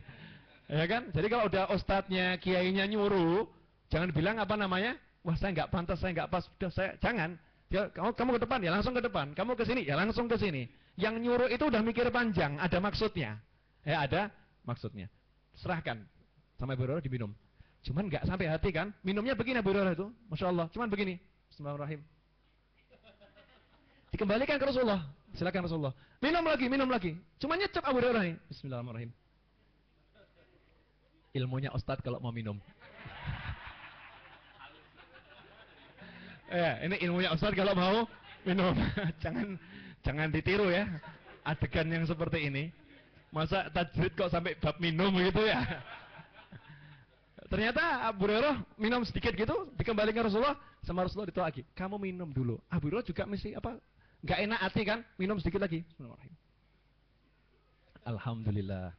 Nanti kalau saya teruskan habis tuh airnya. Ternyata Abu Hurairah berulang kali mau mengembalikan ke Rasul SAW. Rasul katakan isyrab. Terus disuruh minum. Anehnya yang diminum itu nggak kurang, ya nggak kurang dan bertambah. Abu Hurairah mengatakan, ya Rasulullah, udah sampai tenggorokan penuh. Perut saya udah kenyang, tenggorokan penuh. Kemudian diserahkan kepada Rasulullah SAW.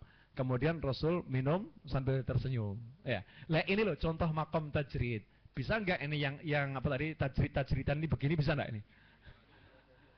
Kalau udah namanya tajrid itu ya nggak mikir dunia, betul-betul nggak mikir dunia, nggak makan ya nggak apa-apa, nggak makan juga nggak apa-apa, siap seperti itu hidupnya melulu ibadah. Kalau nggak dapat duit ya udah seperti itu.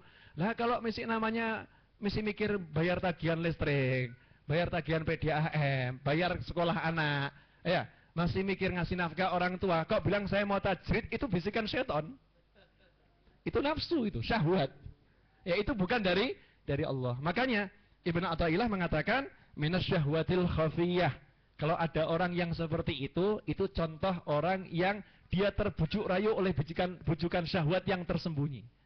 Karena ajakannya baik. Ya ajakannya baik. Umumnya syahwat itu kan ngajaknya kan terang-terangan nggak baik ya. Sana minum khamr sana. Ya, minum khamr. Wah, asyik minum khamr ini. Umumnya begitu. Kalau ini enggak. Diajaknya baik, diajak sholat, diajak qiraatul Quran. Padahal itu bukan untuk ngangkat derajatnya, justru menjatuhkannya. Ya justru menjatuhkannya. Nah, orang-orang yang fil asbab, orang-orang yang sebetulnya itu dia dalam makom untuk selalu berhubungan dengan sarana-sarana duniawi, dia itu bisa menjadi kekasih Allah. Caranya bagaimana? Caranya bagaimana? Ya kita lakukan, kita langsungkan hukum Allah di asbab tadi. Kita jalankan kewajiban kita kepada Allah di sarana tadi. Misalnya, jadi karyawan sebuah perusahaan. Karyawan. Mau jadi wali di situ gimana caranya? Wah, saya ini kerjanya cuman menghidangkan teh di kantor kok. OB. Betul OB ya? Office boy ya? Cuman bersih-bersih. Mau jadi wali Allah bagaimana? Kalau ustadznya itu kan malamnya tahajud, ngajar di mana-mana, ceramah di mana-mana, muridnya banyak. Kalau saya cuman teh, buatkan teh. Tolong belikan ini OB, berangkat. Gimana saya mau jadi wali Allah? Gampang. Justru enak, nggak repot. Justru enak, nggak repot. Kamu tugasnya amanat terhadap kerjaanmu, selesai. Masuk kantor jam 8, pulang jam 4. Ya. Jam istirahat jam sekian. Amanat dengan tugasmu itu.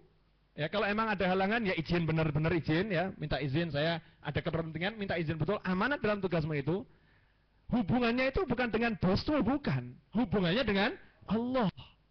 Muamalahnya bukan dengan atasannya, muamalahnya dengan Allah. Mungkin beralasan dengan 1000 alasan bisa, tapi dengan Allah tanpa alasan. Ya, Allah kan Maha mengetahui. Nah, kalau dia betul-betul amanah menyajikannya, ini pekerjaan saya. Dibuat tehnya dengan enak, dengan akhlak, ya. Karena apa? Mau menyajikan Islam kepada masyarakat sebaik mungkin. Orang yang seperti ini dapat rezeki halal, dibawa pulang, serahkan kepada ibunya, serahkan ayahnya, anaknya, pasangan hidupnya. Ini waliullah. Ini waliullah. Enggak usah repot-repot. Makanya kan wanita itu kadang jadi wali gampang ya. Kalau pria agak susah. Istri itu kalau mau jadi waliullah gampang. Istri ya mau jadi waliullah gampang. Gimana? Cukup sholat 5 waktu. Puasa Ramadan, taat pada suami, jaga kehormatan, selesai. Maka dia jadi kekasih Allah. Tapi kalau pria mau jadi wali Allah, angel loh. Tidak gampang. Makanya Islam itu sayang betul sama kaum wanita. Betul tidak, Bu? Kok senyumnya nggak meyakinkan gitu. Bahkan sampai warisan saja wanita cuma diberi separuh sama Islam.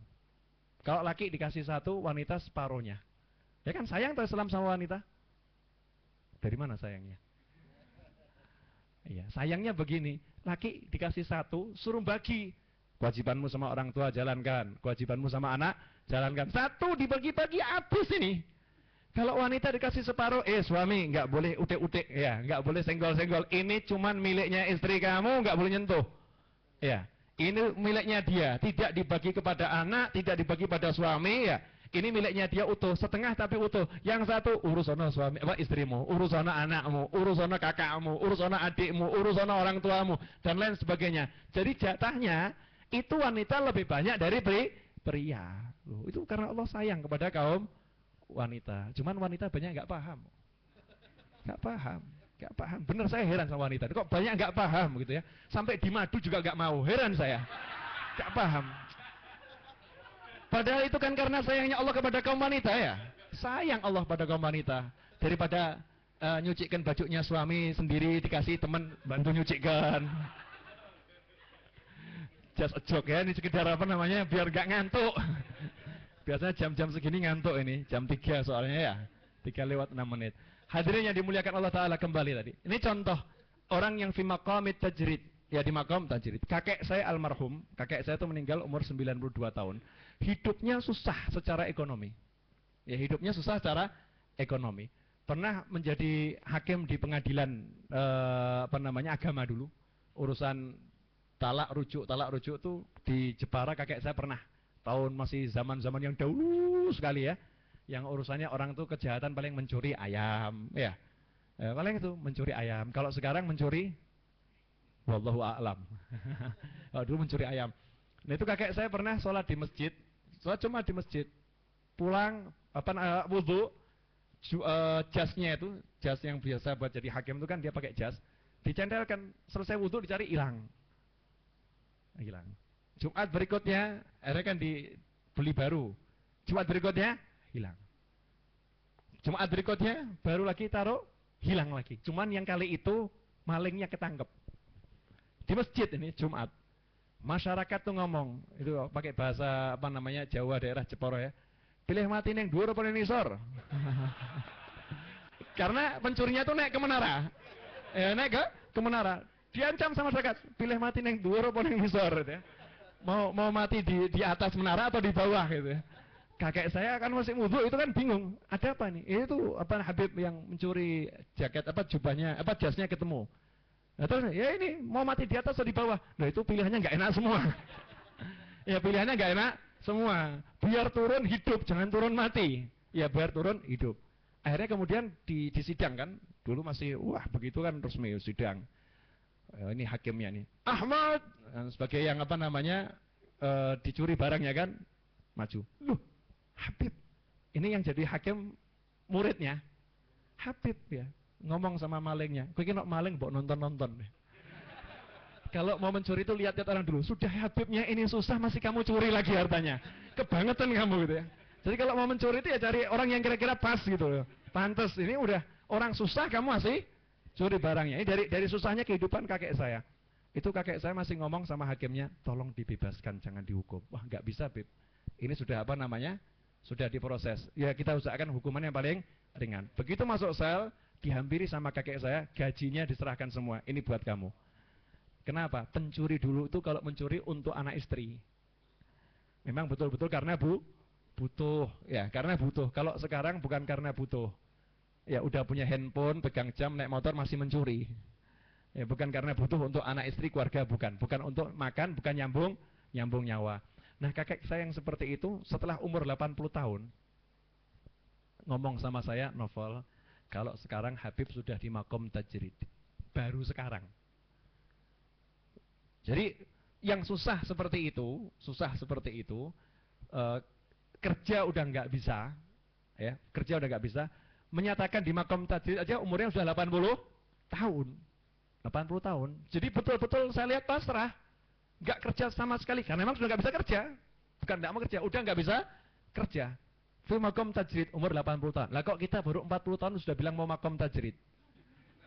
35 tahun mau makom tajrid. Maka saya bilang tajridan ini. Wong anak masih harus diurus, ya kan? Orang tua minta dinafkahi, saudara banyak yang apa namanya kurang mampu, kok mau tajrid. Jihadnya mendekatkan diri kepada Allahnya justru cari duit yang banyak untuk keluarga, ya untuk keluarga. Karena itu semua sarana untuk mendekatkan diri kepada Allah. Nah terus bagaimana contoh yang lain? Nih seringkali orang kerja di perusahaan, ya kerja di perusahaan, gaji udah bagus.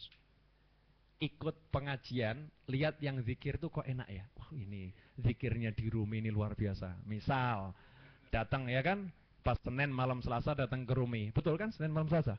Ya, Senin malam Selasa datang ke Rumi. Ikut zikir asyik. Kena kendangannya Iman wah sudah. Terus lihat ada yang muter-muter gitu semakin asyik lagi gitu ya. Terus bisa nangis, bisa ini. Akhirnya dia, wah selama ini saya salah. Saya cuma mengejar dunia. Besok saya mau berhenti dari kantor. Ya besok saya berhenti dari kantor. Sudah saya apa namanya cukup makan 1 hari sekali. Ya cukup makan 1 hari sekali. Saya mau cari ilmu yang banyak. Saya mau ibadah semaksimal mungkin. Kalau dia masih punya anak, dia masih punya istri, yang anak istrinya itu belum bisa seperti dia. Orang tua masih punya dan orang tuanya belum bisa seperti dia. Dia memutuskan seperti itu bisikan nafsu. Itu bisikan syahwat. Biasanya dengan berjalannya waktu nanti balik. Dengan berjalannya waktu nanti balik. Jadi pengen cari duit sebanyak-banyaknya, bahkan jadinya lebih parah. Pernah ada satu orang di Solo. Ya. Tadinya nggak pernah sholat. Kerja karyawan buruh. Kemudian datang pengajian sekali, tergerak hatinya, akhirnya ikut suatu gerakan dakwah itu ya, keluar 40 hari. Istrinya ditinggal, anaknya ditinggal. Masya Allah nih, perubahannya terlalu ekstrim ya, drastis. Luar biasa. 40 hari pulang ke rumah ya. Sudah kelihatannya ya Masya Allah. Kelihatan seperti very good gitu ya. Sangat bagus. Sampai TV dibanting. Ini setan nih. Buar. Masya Allah. Ya kan? Sholat 5 waktu di masjid. Nggak sampai setahun, nggak sholat. Ya, nggak sampai setahun nggak sholat. Kenapa? Ya karena yang pertama tadi itu bisikannya dari syahwat, itu bujukan setan untuk menghancurkan dirinya. Ya, untuk menghancurkan dirinya. Makanya orang-orang dulu itu kan punya guru. Gurunya yang menentukan. Gurunya yang menentukan. Udah, kamu sekarang nggak usah kerja, belajar ibadah. Itu yang menentukan gurunya. Karena guru tahu nih, murid ini sudah betul-betul di makomnya belum. Ya, sudah di derajat tajrid atau belum. Itu nggak bisa kita akal-akalan. Nah, terus bagaimana kita tahunya kalau kita ini sudah nggak di makom asbab lagi? Ya, nggak di makom asbab lagi. Kita harus pindah bertajrid.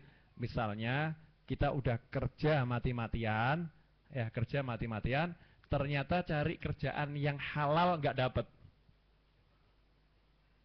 Cari kerjaan yang halal nggak dapat. Di sana haram, di sana haram, di sana haram. Kerja ini nggak bisa.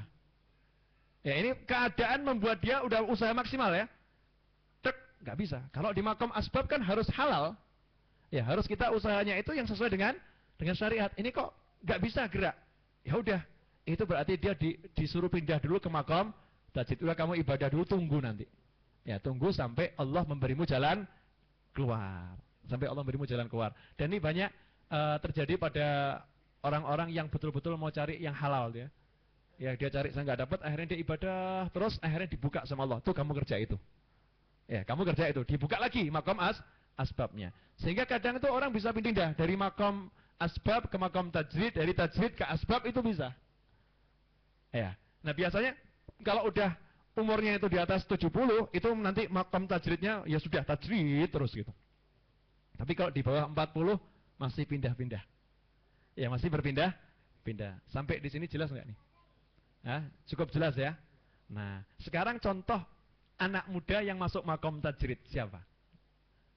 Nah, masih muda, umur baru 17 tahun, makom tajrid. Hebat ya ini? Ada satu bapak, duitnya banyak. Punya anak 3. Ngomong sama anaknya, "Nak, ya, mulai hari ini pokoknya kamu nggak usah mikir cari duit buat bapak. Duit bapak cukup untuk 70 turunan. Ya, cukup untuk 70 turunan. Tidak usah nyari duit buat bapak, tidak usah nyari duit buat ibu. Kamu sudah saya bebaskan dari kewajibanmu untuk memberi nafkah kepada orang tuamu. Dah, sekarang tugas kamu cuman belajar ibadah. Tuh, kamu nyantri di pesantren sana 10 tahun. Kamu butuh apa ngomong, bapak akan kasih. Butuh apa ngomong, bapak akan kasih." Ini katanya anak muda yang di makom tajrid. Nah, ini di makom tajrid. Udah, memang Allah meletakkan dia di makom tajrid. Gak usah kamu kerja, gak usah kamu usaha. Kenapa? Sudah Allah kirimkan orang yang jamin semuanya. Sudah Allah kirimkan orang yang jamin semuanya. Di makom tajrid. Yang seperti itu, maka dia harus betul-betul di makomnya itu istiqomah.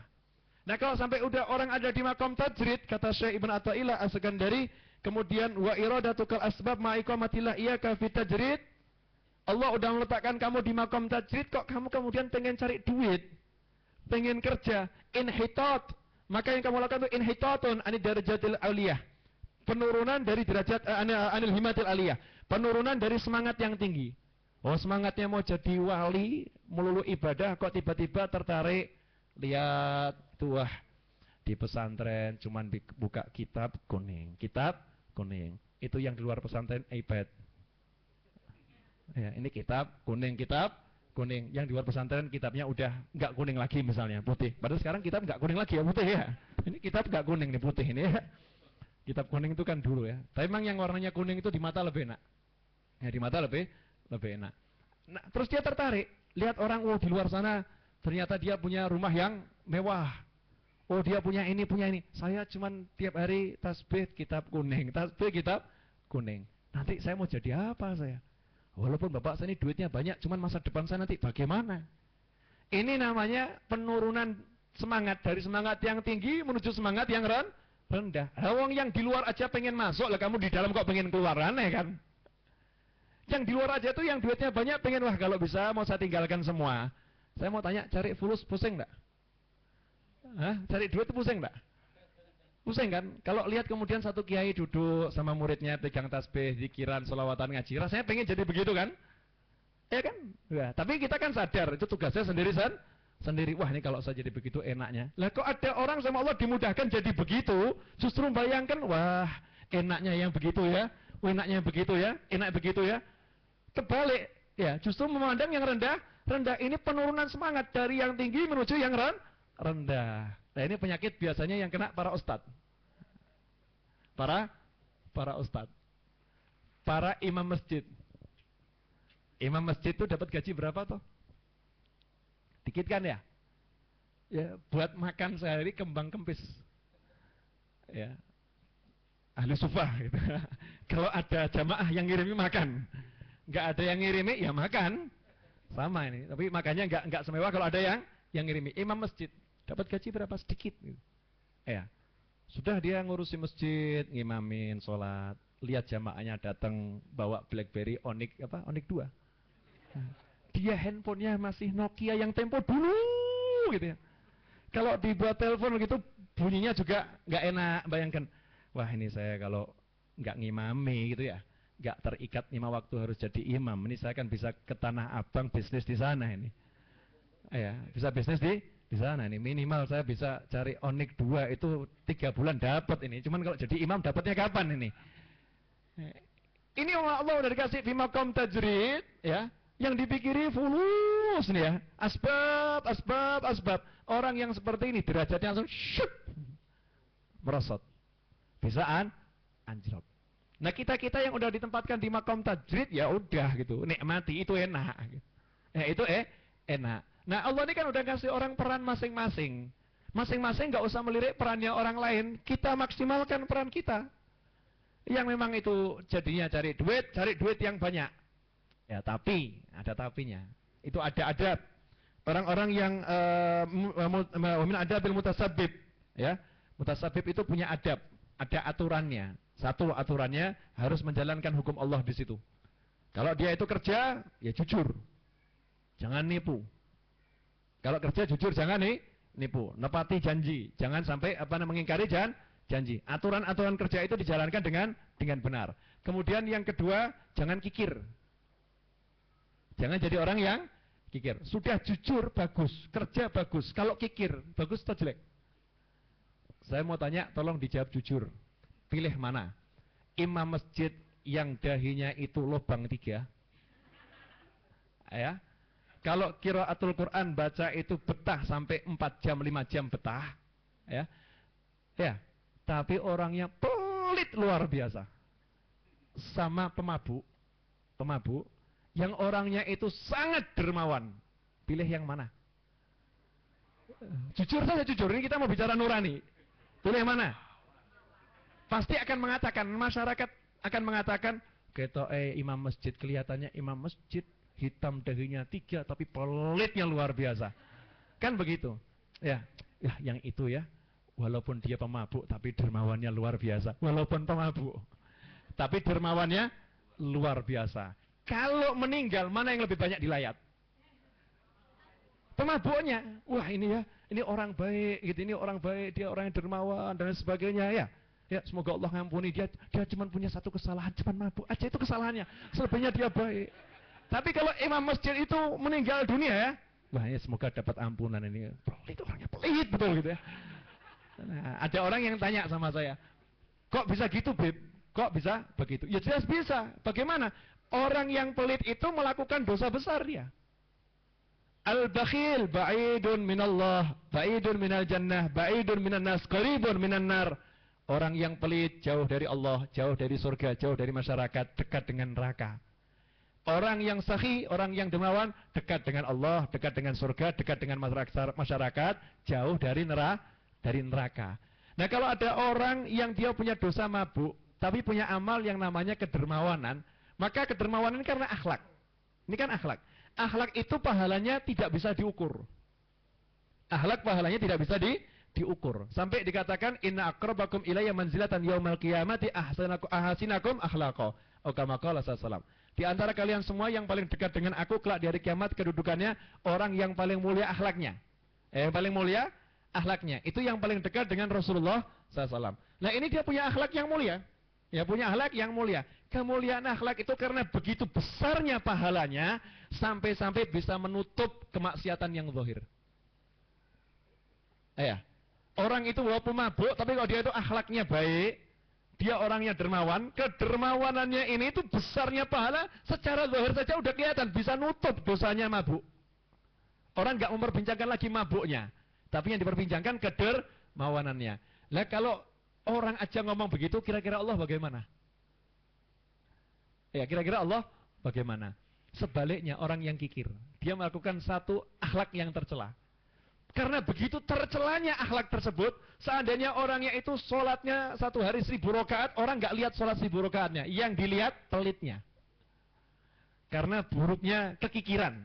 Makanya mutasabib orang yang betul-betul fil asbab ini, yang kerja, jangan jadi orang pelit. Itu syaratnya. Jadi orang yang dermawan. Cuma jadi orang dermawan ini gampang atau susah? Mau sedikit cerita enggak? Jam 3:30 nih. Hah? Oh, jamnya kecepatan. Hah? Jam yang mana yang kecepatan? Ini anekdot saya dapatkan dari ayah saya dari kakek saya. Jadi perawinya ayah saya dari kakek saya. Anekdot. Ada satu orang pelit. Itu ada hikayatul bukhala. Hikayat para pelit. Ya. Hikayat orang-orang yang pelit. Dalam Ihya Ulumuddin itu dikatakan memperbincangkan kepelitan orang pelit itu enggak ghibah. Enggak ngerasani. Ihya Ulumuddin Imam Ghazali ya. Karena betapa buruknya pelit, kita menggunjing orang kan enggak boleh ya. Orang pelit kalau kita gunjing pelitnya loh, bukan yang lain ya. Pelitnya kita gunjingkan, itu nggak apa-apa. Kenapa? Buat pelajaran bagi pelit-pelit yang lain. Gitu. Biar nggak pelit gitu ya, biar nggak bakhil gitu. Sampai seperti itu. Nah, maka ada kan cerita Hikayatul Bukhala. Sampai ada kitab itu Hikayatul Bukhala. Sampai di Ihya Ulumuddin ada bab khusus kan kisahnya orang-orang yang pelit. Nah, kalau ini anekdot, ada satu orang pelit punya istri. Ya, ini pelitnya luar biasa. Istrinya udah nasehatin, didatangkan ustadz, datangkan kiai, diajak pergi pengajian, tetap pelit luar biasa. Nah, suatu hari istrinya kebetulan mengandung, ngidam kan ya. Ngidam ini kalau bahasa Indonesia ngidam juga ya. Ngidam, bahasa Jakarta ini Indonesia bukan ya? Indonesia. Ngidam pengen kepala kambing. Pak, saya pengen kepala kambing. Nah ini orang ini pelitnya luar biasa. Tapi karena ini anak pertama, dia tunggu sangat lama gitu ya. Maka dia pun keluar. Ngitung dia. Saya mau ke pasar A. Kalau naik andong, ya, di sini juga andong juga. Ya, naik andong, naik dokar gitu ya. Naik delman. Ini ongkosnya sekian. Plus kepala kambing sekian. Ya, kalau saya jalan kaki, biaya delman enggak ada. Ya udah jalan kaki. Dari pelitnya sampai pada dirinya sendiri dia pelit ya. Berangkat ke pasar A. Sampai pasar A, itu teman-teman yang di pasar itu kaget.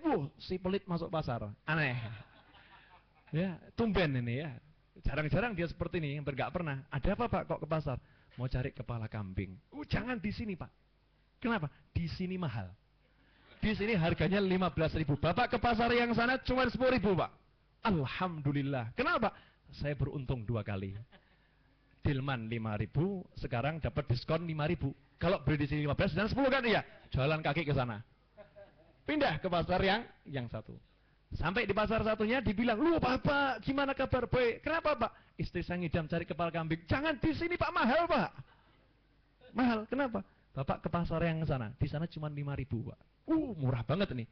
Udah untung dari 15 jadi 5.000. Ini untungnya banyak ini. Jalan ke sana. Nah, belum sampai ke pasar itu hujan deras. Jalan kaki semua dia, hujan deras. Berteduh di bawah sebuah rumah yang kelihatan bagus di daerah ini, rumahnya siapa? Dia basah kuyup ya. Di rumahnya siapa? Kok rumahnya bagus banget. Rumah saya kok kalah besar gitu. Rumah saya kok kalah besar. Ini kerjaannya apa kira-kiranya? Saya ini udah bakhil-bakhil kok yang enggak sekaya dia gitu loh. Mikir dia, ya, udah bakhil kok enggak sekaya dia. Subhanallah, yang punya rumah bukakan pintu. Lihat orang basah kuyup, "Bapak silakan masuk, Pak." Baik banget nih orang nih kan. Silakan masuk. "Bapak sudah makan, Pak?" "Oh, belum." "Ya udah Bapak tunggu sebentar." Diambilkan baju 2 setel. Ya, "Bapak ganti, ini hadiah dari saya, yang satu dibawa pulang, Pak." Ya, nanti Bapak mandi, sudah ini anduknya sebagainya, setelah itu makan siang sama saya. Sudah duduk, ganti makan siang, wah untung lagi, dapat baju baru 2. Perjalanan yang penuh berkah ini. Ini orang pelit ini kan? Orang pelit. Akhirnya makan, begitu makan dilihat ada kepala kambing di situ. Ada kepala kambing, dia santap yang lain, kepala kambing nggak disentuh. Yang punya rumah tanya, "Loh, kepala kambingnya silakan dimakan." "Enggak, dibungkus boleh nggak?" "Oh, boleh." "Kenapa dibungkus?"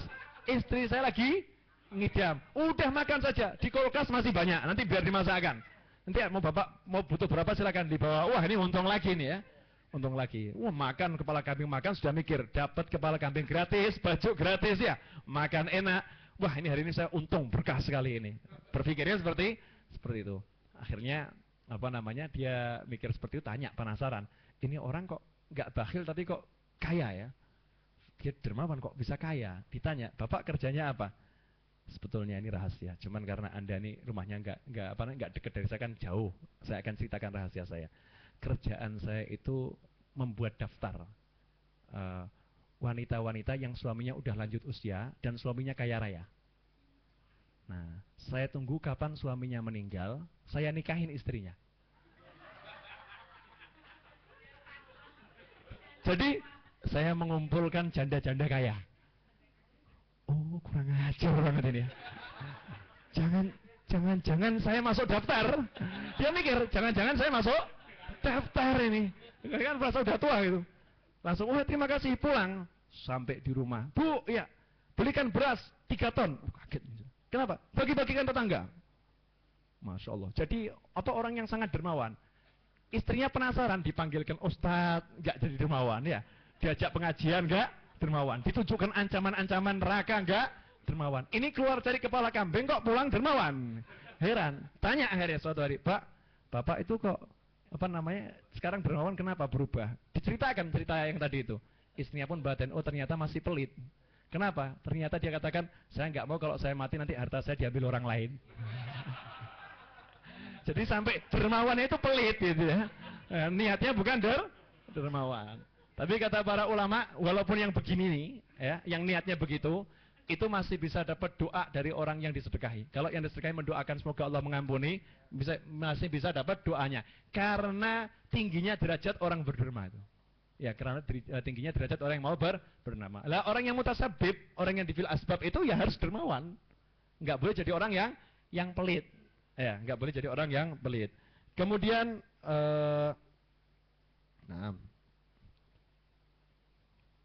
tidak boleh jadi orang yang rakus.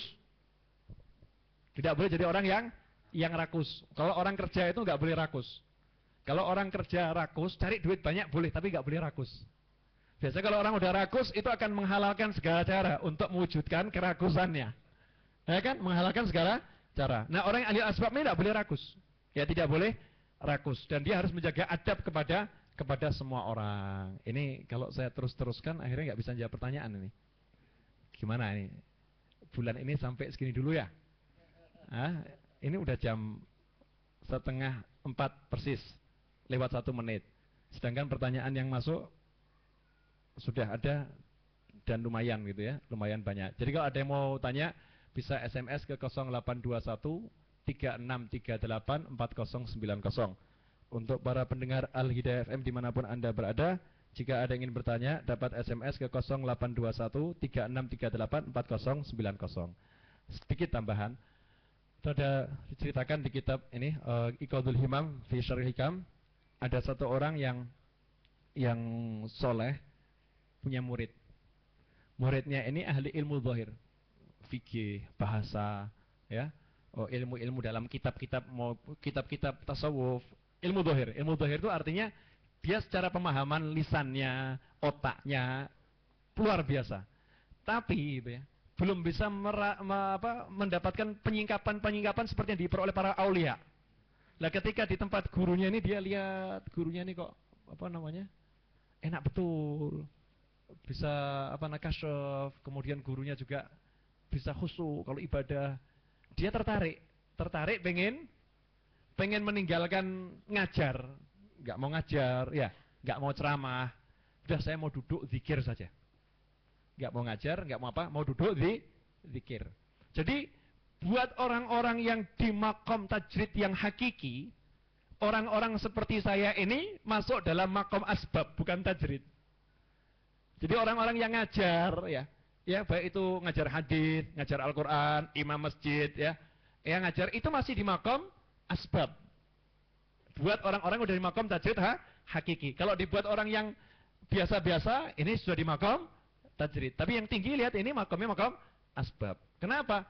Masih berhubungan dengan sarana-sarana mengajar dan lain sebagainya. Nah, kalau yang sufi yang satu ini dia hidupnya cuma di rumah, zikir, ngajarnya cuma di rumah, tidak kemana-mana. Muridnya keliling kemana-mana. Nah, si murid ini pengennya apa? Saya mau jadi seperti guru saya. Ya, mau jadi seperti guru saya. Nah, gurunya paham kan? Kata gurunya, udah, kamu tetap ngajar, kamu tetap keliling, ya, kamu tetap dakwah.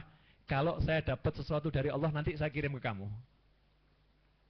Kalau saya dapat sesuatu dari Allah, nanti kamu juga saya kasih bagian.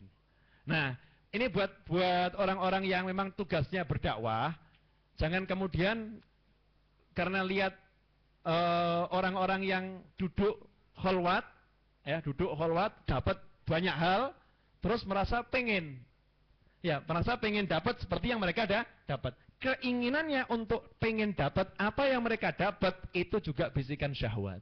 Kenapa? Dia tidak menginginkan kedekatan dengan Allah.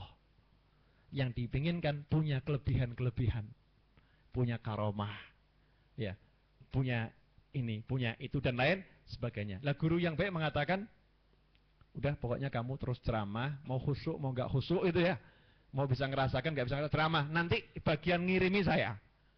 Ya, kamu jalankan tugasmu, nanti bagian ngirimi saya. Lah ini dulu guru dengan murid seperti itu.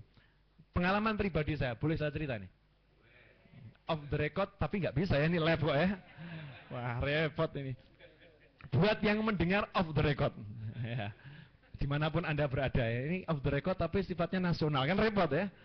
Nah, saya waktu itu selesai dari SMA, pengen melanjutkan ke perguruan tinggi, ya kan, seperti yang saya ceritakan, mau masuk ITS atau ITB, karena memang saya suka dengan komputer itu saya suka dengan programming, seneng banget.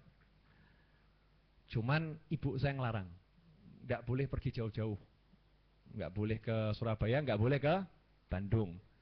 Akhirnya saya berpikir, saya udah 1 tahun ikut bimbingan tes itu, 1 tahun sampai saya jadi tentor.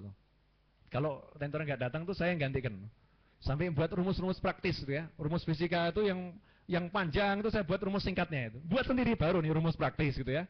Kimia buat rumus praktis, matematika buat rumus praktis, jadi tentor. Sampai punya teman-teman yang nggak ikut bimbingan tes itu ya, saya kasih ini prediksi kira-kira soal UMPTN yang keluar tuh. Waktu UMPTN itu prediksi yang saya buat sama teman-teman 90% keluar. Teman saya ngomong, wah Val, pasti kamu keterima. Saya jawab, enggak. Kenapa? Tadi saya nggarap soalnya P di sing apik, sing endi sing iki tret. Ya. P itu apik-apik ya. Bagus mana, yang bagus yang mana, yang bagus yang ini tret gitu. Enggak kan ABCD kan ya? Itu enggak saya itu. Kenapa? Karena ibu saya sudah enggak setuju kalau saya ke ITS atau ke ITB gitu. Jadi patah semangat saya ini, patah semangat. Tapi sebelum berangkat ke tempat ujian, saya ziarah ke makam Habib Alwi Al-Habsyi, ayah Habib Anis ya. Ziarah minta didoakan gitu. Jadi kalau memang nanti PPND-nya lulus ya lulus, enggak ya enggak gitu. Sudah, enggak mau ikhtiar saya, tidak mau ikhtiar. Sudah, enggak lulus. Teman saya enggak ada yang percaya kan. Oh, kamu ngawur PPND ini. Teman saya itu semua keterima, ada yang di ITB, ada yang di ITS, ada yang di UGM gitu kan. Saya tidak keterima. Alhamdulillah. Ya, berhasil ya. Siasatnya berhasil. Semoga nggak dengarkan di rumah nih Bu saya nih. Berhasil gitu kan. Terus saya bilang, udah saya tak ke Jogja aja. Ke IAIN di Jogja. Ya, ke IAIN di Jogja. Sampai di IAIN itu soalnya gampang gitu ya. Subhanallah nggak keterima. Ya, subhanallah nggak keterima. Wah, ini ada apa ini nggak keterima? Di IAIN nggak keterima. Belakangan saya alhamdulillah nggak keterima itu. Ya, alhamdulillah nggak keterima. Akhirnya teman saya yang bareng sama saya, sahabat saya, ngomong gini, "Vel, saya mau daftar di UPN atau apa itu ya, di Jogja itu ada. Ya, UPN itu punyanya TNI kalau salah ya, veteran kan." Saya bilang, "Udah, kamu nggak usah daftar. Saya jamin, kalau kamu daftar, nanti kamu keterima, terus nggak kamu ambil. Saya jamin. Bareng-bareng saya aja masuk pesantren. Nanti tahun depan kita coba daftar ulang, daftar lagi. Kita 1 tahun buat ngerayu orang tua. 1 tahun buat ngerayu orang tua." Akhirnya teman saya ngomong, "Enggak, saya mau daftar." Benar dia daftar.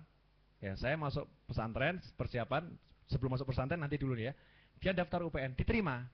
Tapi benar nggak diambil? Ya, benar nggak diambil? Saya mau ke pesantren, izin ibu saya. Lah mau ke ITB nggak boleh, kok pesantrennya di Pasuruan? Apa? Ke Surabaya nggak boleh, pesantrennya di Pasuruan, kan aneh ini. Ya kan, tambah jauh dari Surabaya. Wah, gimana caranya? Pamit gini nggak boleh, gitu nggak boleh kan? Saya siasati sedikit ibu saya ini. Saya datang ini buka-bukaan loh ini ya, ini bocorkan rahasia pribadi ini. Nah, ke tempatnya paman saya besok hari Senin mau berangkat ke pesantren. Paman saya besok hari Senin mau berangkat ke pesantren. Semua saya omongi. Paman saya ngomong ke ibu saya, "Novel mau ke pesantren tuh." Karena lihat paman saya semua ngomong seperti itu, ibu saya nyerah. Ya sudah berangkat tuh gitu kan. Silakan berangkat, tapi diikat janji. Cuman 1 semester, 6 bulan. Habis itu pulang, nggak boleh ke pesantren lagi. Ya Allah, 6 bulan belajar bahasa Arab dari nol, bagaimana bisa? Ya, 6 bulan mau belajar bahasa Arab, mau belajar ini, belajar itu, nggak mungkin kan? 6 bulan, saya masuk pesantren, diantarkan ayah saya, naik bus itu. Sampai di kota Bangil, keluar sedikit, berhenti. Saya kira pesantrennya dekat, itu buat tas gede gitu kan. Ternyata pesantrennya masih ada kurang lebih 10 kilo. Jadi saya itu nyeret tas, ini perjuangan seperti Nabi Musa mau cari guru itu ya. Perjuangan, ayah saya kalau inget ketahuan. Wah ini, memang dulu cari ilmunya susah Nabi gitu ya. Nyeret itu, sampai ke pesantren. Sampai pesantren dites kan, dites itu, dapat kelas. Wah ini lulusan SMA, kelas berapa? 6 SD. Masuk 6 SD. Cari kamar, semua kamar full, tinggal 1 kamar, kamarnya preman pesantren. Maksudnya preman pesantren itu anak-anak yang paling nakal di pesantren itu ya. Adanya kamar itu, ya sudah di situ ya. Ini kumpul sama anak nakal semua, bukan anak yang ahli belajar, kumpul di situ. Nah, terus saya mikir, ini kalau saya 6 bulan nggak bisa bahasa Arab kan repot ini. Saya tanya sama yang di situ, "Udah berapa tahun di sini?" 7 tahun. Belum bisa bahasa Arab, ya Allah. Berapa tahun? 4 tahun. Belum bisa bahasa Arab. Ini gimana nih, susah nih. Saya mau belajar bahasa Arab 2 bulan. Wah, 2 bulan gak mungkin gitu ya. Saya aja sudah segini, belum bisa. Bisanya cuma biasa baca kitab sedikit, enggak paham betul. Akhirnya saya putuskan untuk berjuang. Nah ini, makom tajrid tadi kan, saya nggak mikir sama sekali yang namanya duit. Itu saya berangkat, cuman punya duit untuk bayar selama 6 bulan. Cuman punya duit untuk bayar 6 bulan, bayar. Kemudian uang jajan cuman sampai 2 bulan. Setelahnya nggak ada uang jajan, jadi cuman makan dari pesantren ala kadarnya. Jadi ya siap nelongso, siap nggak enak. Sudah, pegangnya akala yakulu aklan, makan. Syariba yasubu surban, minum. Dhahaba yadhabu dhahaban, berjalan gitu ya, pergi. Sara yasiru seron, pergi gitu ya. Qala yakulu qawlan, berkata. Sambil minum kopi gitu, sambil jaga ronda begitu, sampai dikenal novel mufrodat itu. Jadi teman-teman kalau yang masih ingat saya, ini novel mufrodat yang suka ngapalkan kata kerja, kata benda, cuman seperti itu. Ya, alhamdulillah 2 bulan bisa bahasa Arab. Ya, 2 bulan bisa bahasa Arab. 6 bulan mau pamit dari pesantren, teman-teman saya ngomong, "Wah, kamu nanti bisa kualat sama ustadznya ini." Itu yang di sini itu paling enggak 4 tahun, 5 tahun. Di teman-teman kita yang baru setahun nekat keluar ketabrak di sana. Ceritanya enggak ada yang enak ini. Enggak ada yang enak semua. Ini memang betul, kisah nyata betul ya. Yang pengen keluar dari pesantren itu enggak diridhoi sama ustadznya, kena masalah gitu, kena masalah. Saya mikir, wong saya ini bukan enggak pengen lama-lama, tapi saya enggak boleh sama ibu Saya masuk masjid habis isya, sholat 2 rakaat, hajat, angkat tangan, tawasul ya, sama Rasulullah, orang aulia, masuk kantor. Ustaz, harus bahasa Arab kan namanya? Abu ya, almarhum Ustaz Hasan bin Ahmad Baharun. Abu ya, al-afu minkum, urid an atarakhas, sa'arji ilal beda'atni ummi. Irja'ulakal barakah. Ya. Pulang, berkah ilmu kamu. Wah, amin saya. Keluar senyum. Teman-teman tanya, gimana? Tidak boleh pulang kan? Kamu begini? Gitu nggak? Gitu gitu ya. Doa apa? Dapat barokah. Doanya apa? Rahasia. Ada, wiridnya ada, rahasia ya. Saya simpen sendiri itu kalau untuk kebutuhan mendesak nanti baru dikeluarkan ya. Rahasia. Pulang ke Solo. Belum selesai ini ujiannya nih ya, pulang ke Solo. Otomatis saya kan hidupnya dari rumah ke masjidnya Habib Anis itu, ikut pengajian siang itu sebelum sholat duhur, habis adzan duhur, sebelum sholat duhur ada majelis 1 jam, kemudian nanti sholat berjamaah. Duduk di situ, buka kitab, ikut bacaan, dengarkan. Terus begitu kan? Nah terus ada saudara-saudara saya ngomong, kamu ini memang anak kurang ajar. Masa tahu ayahnya cari duit susah, ibunya cari duit susah, cuman hidupnya ke masjid tok. Ya, hidupnya ke masjid tok, enggak mau kerja. Enggak mau kerja. Lama-lama yang namanya anak dibegitukan ya. Saya ini bukan enggak mau kerja. Ini masa kuliah 4 tahun. Baru saya jalani 6 bulan, masih sisa ada 3 tahun setengah. 3 tahun setengah saya mau belajar. Habis itu mau cari duit saya, mau cari duit. Rupanya bisikan itu begitu kuat kan? Begitu kuat. Itu sampai saya ngucap sama salah seorang saudara saya di depan ayah saya. Karena ngomongnya di depan ayah saya, yuk nanti dilihat yang kaya siapa, saya atau kamu. Yang kaya siapa, saya atau kamu. Ini karena emosi gitu ya, muncul seperti itu. Akhirnya saya bingung, pergi ke Pasuruan lagi, ketemu salah seorang ustadz saya. Ke sana baru masuk. Assalamualaikum ustadz. Waalaikumsalam, gimana kabarnya? Lama enggak ketemu ini kan.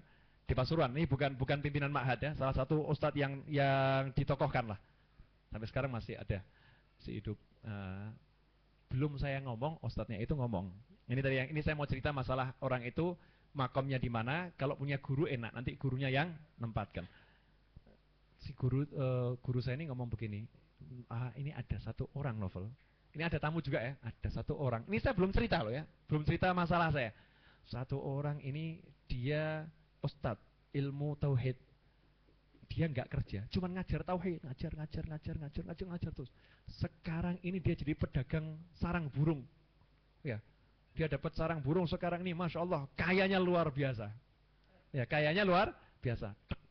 Ini dikasih contoh orang-orang yang nggak kerja, cuman ngajar, sugih, ya ngajar, sugih. Waduh, nggak jadi tanya, ini udah dijawab. Saya ini pilih mau belajar terus atau mau kerja kan begitu pertanyaan saya. Udah dijawab kan? Cuman saya nggak puas pulang ke Solo. Saya tuh mau tanya Habib Anis takut itu karena wibawanya ya. Nggak bisa ngucap. Tapi ini wah urusan yang satu ini saya harus tanya ini. Harus tanya. Saya tuh ngomong nggak pernah sama Habib Anis. Umur saya berapa gitu kan ya. Nggak berani ngomong. Di masjid cuma duduk lihat gitu ya. Terus habis sholat isya Habib Anis tuh mau masuk rumah. Saya kemudian beranikan diri menghadang. Beb, ada perlu. Ya, Beb ada perlu. Oh, silakan. Duduk novel. Duduk di zawiyah itu kecil gitu. Duduk. Beliau mau duduk itu ya. Saya praktekkan biar jelas seperti apa gitu. Ya, ini. Dari begini, duduk novel senyum gini kan. Senyum ngomong, novel. Kamu tuh kalau duduk di sini ikut pengajian siang, ikut pengajian sore, itu lebih saya dukung. Ada perlu apa?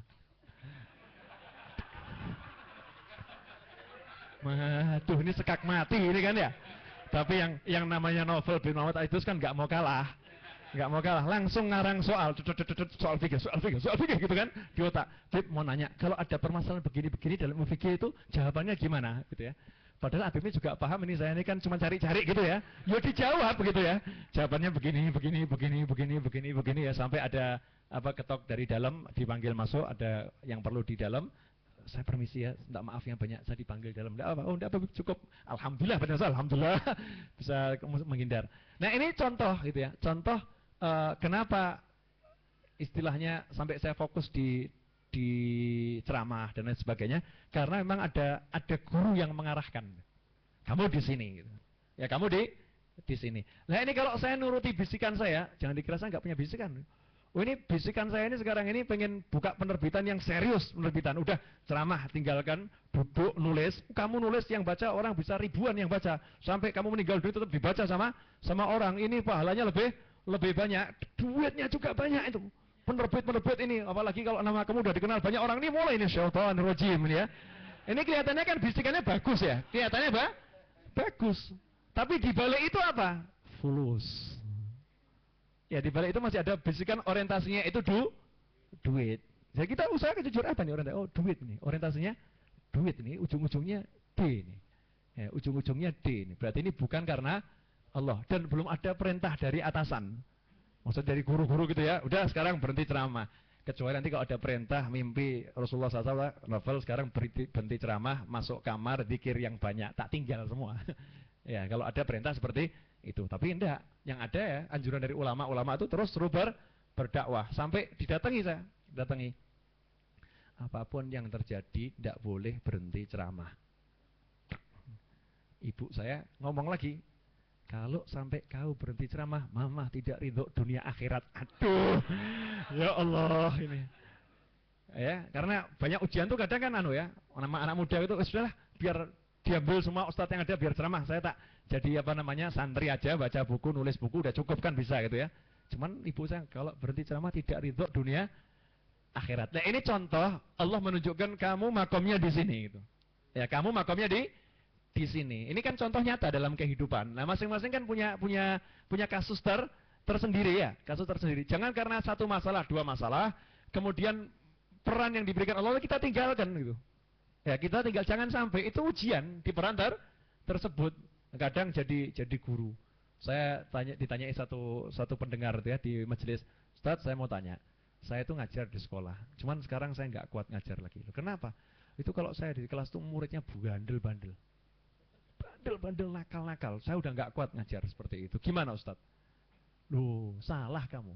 Loh salah gimana? Tujuan kamu ngajar apa? Menyampaikan ilmu. Ya menyampaikan ilmu. Justru kalau kamu ketemu yang bandel mestinya senang. Ketemu orang yang pas. Ketemu orang yang pas. Karena kalau yang nggak bandel itu udah mau belajar, udah pintar. Ini kan yang bodoh-bodoh. Ya itu justru itu sasaranmu.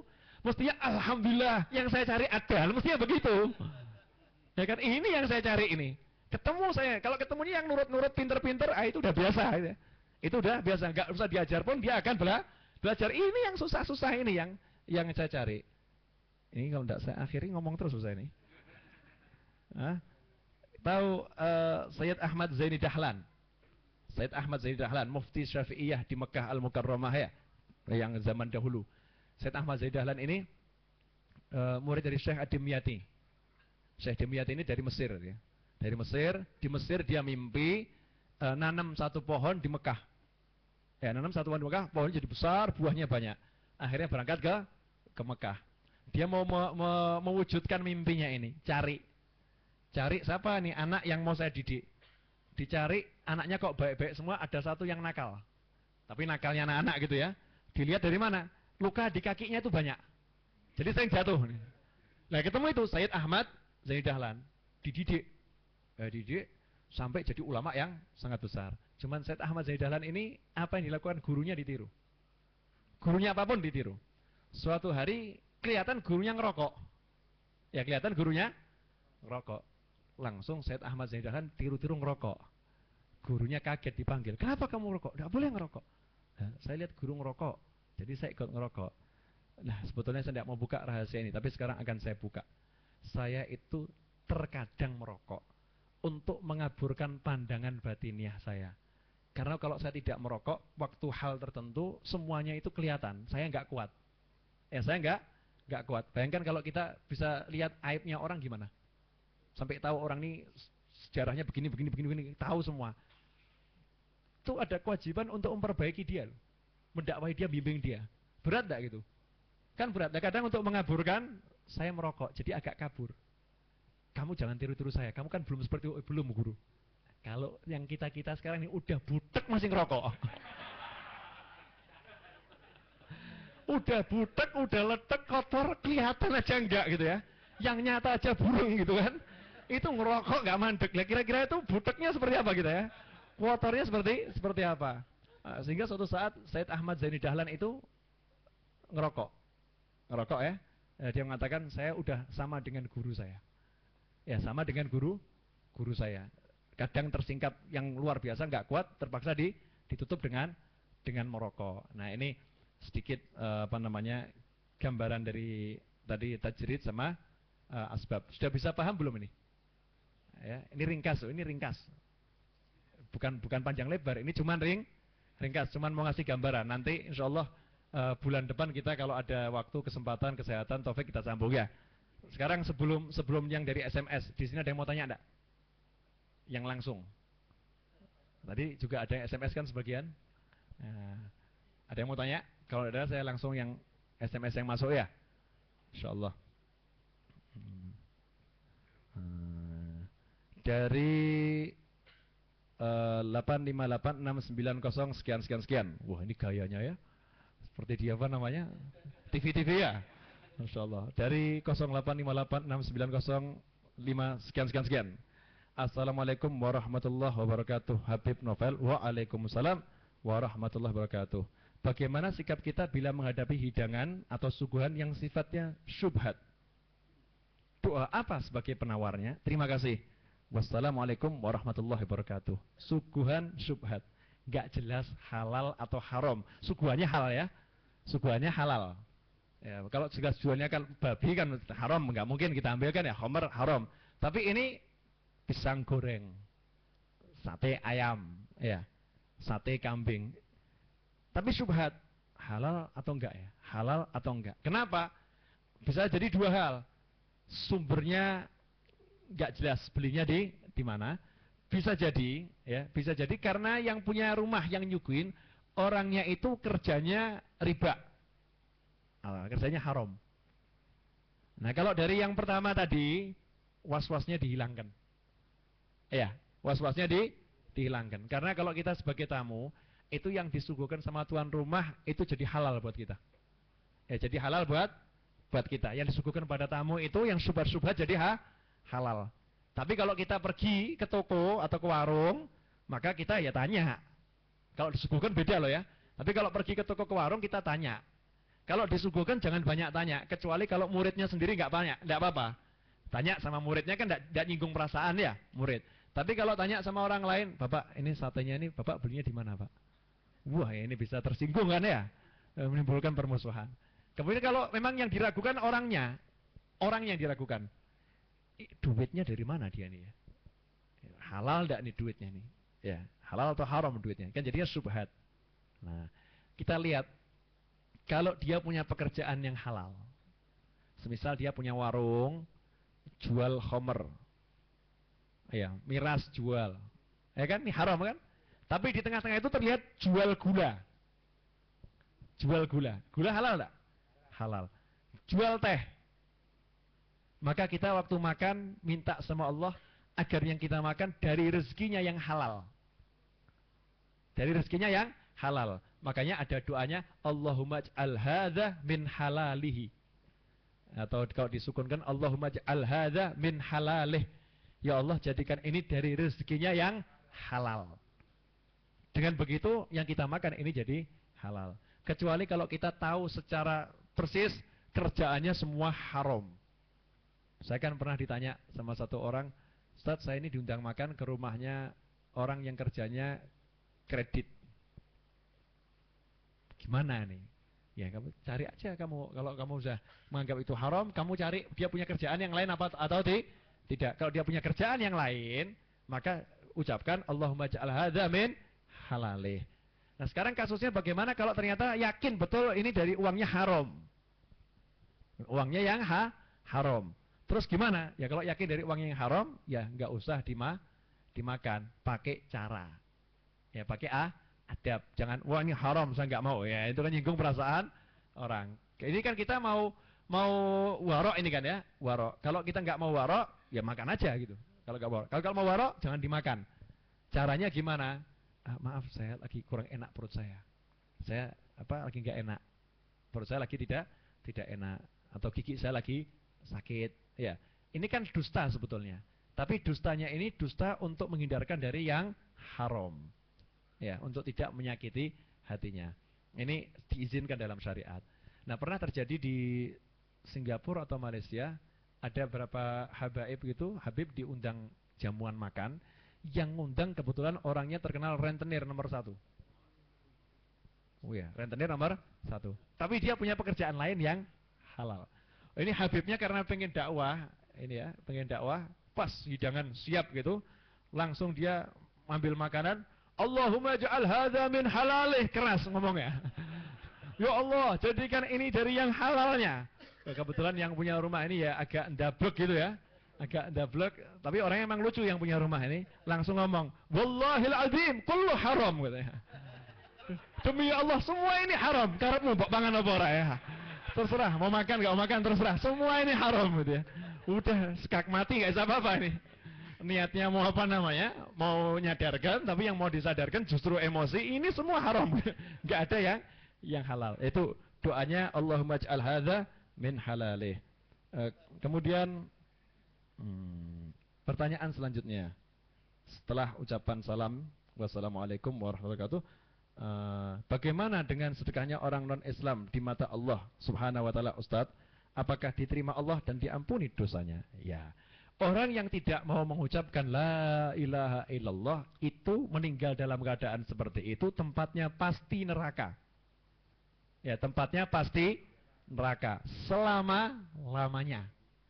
Na'udzubillah min dzalik wa nas'allahu al-afiyah, insyaallah kita husnul khotimah ya semua. Ya. Pasti neraka dan selama-lamanya. Kalau orang mau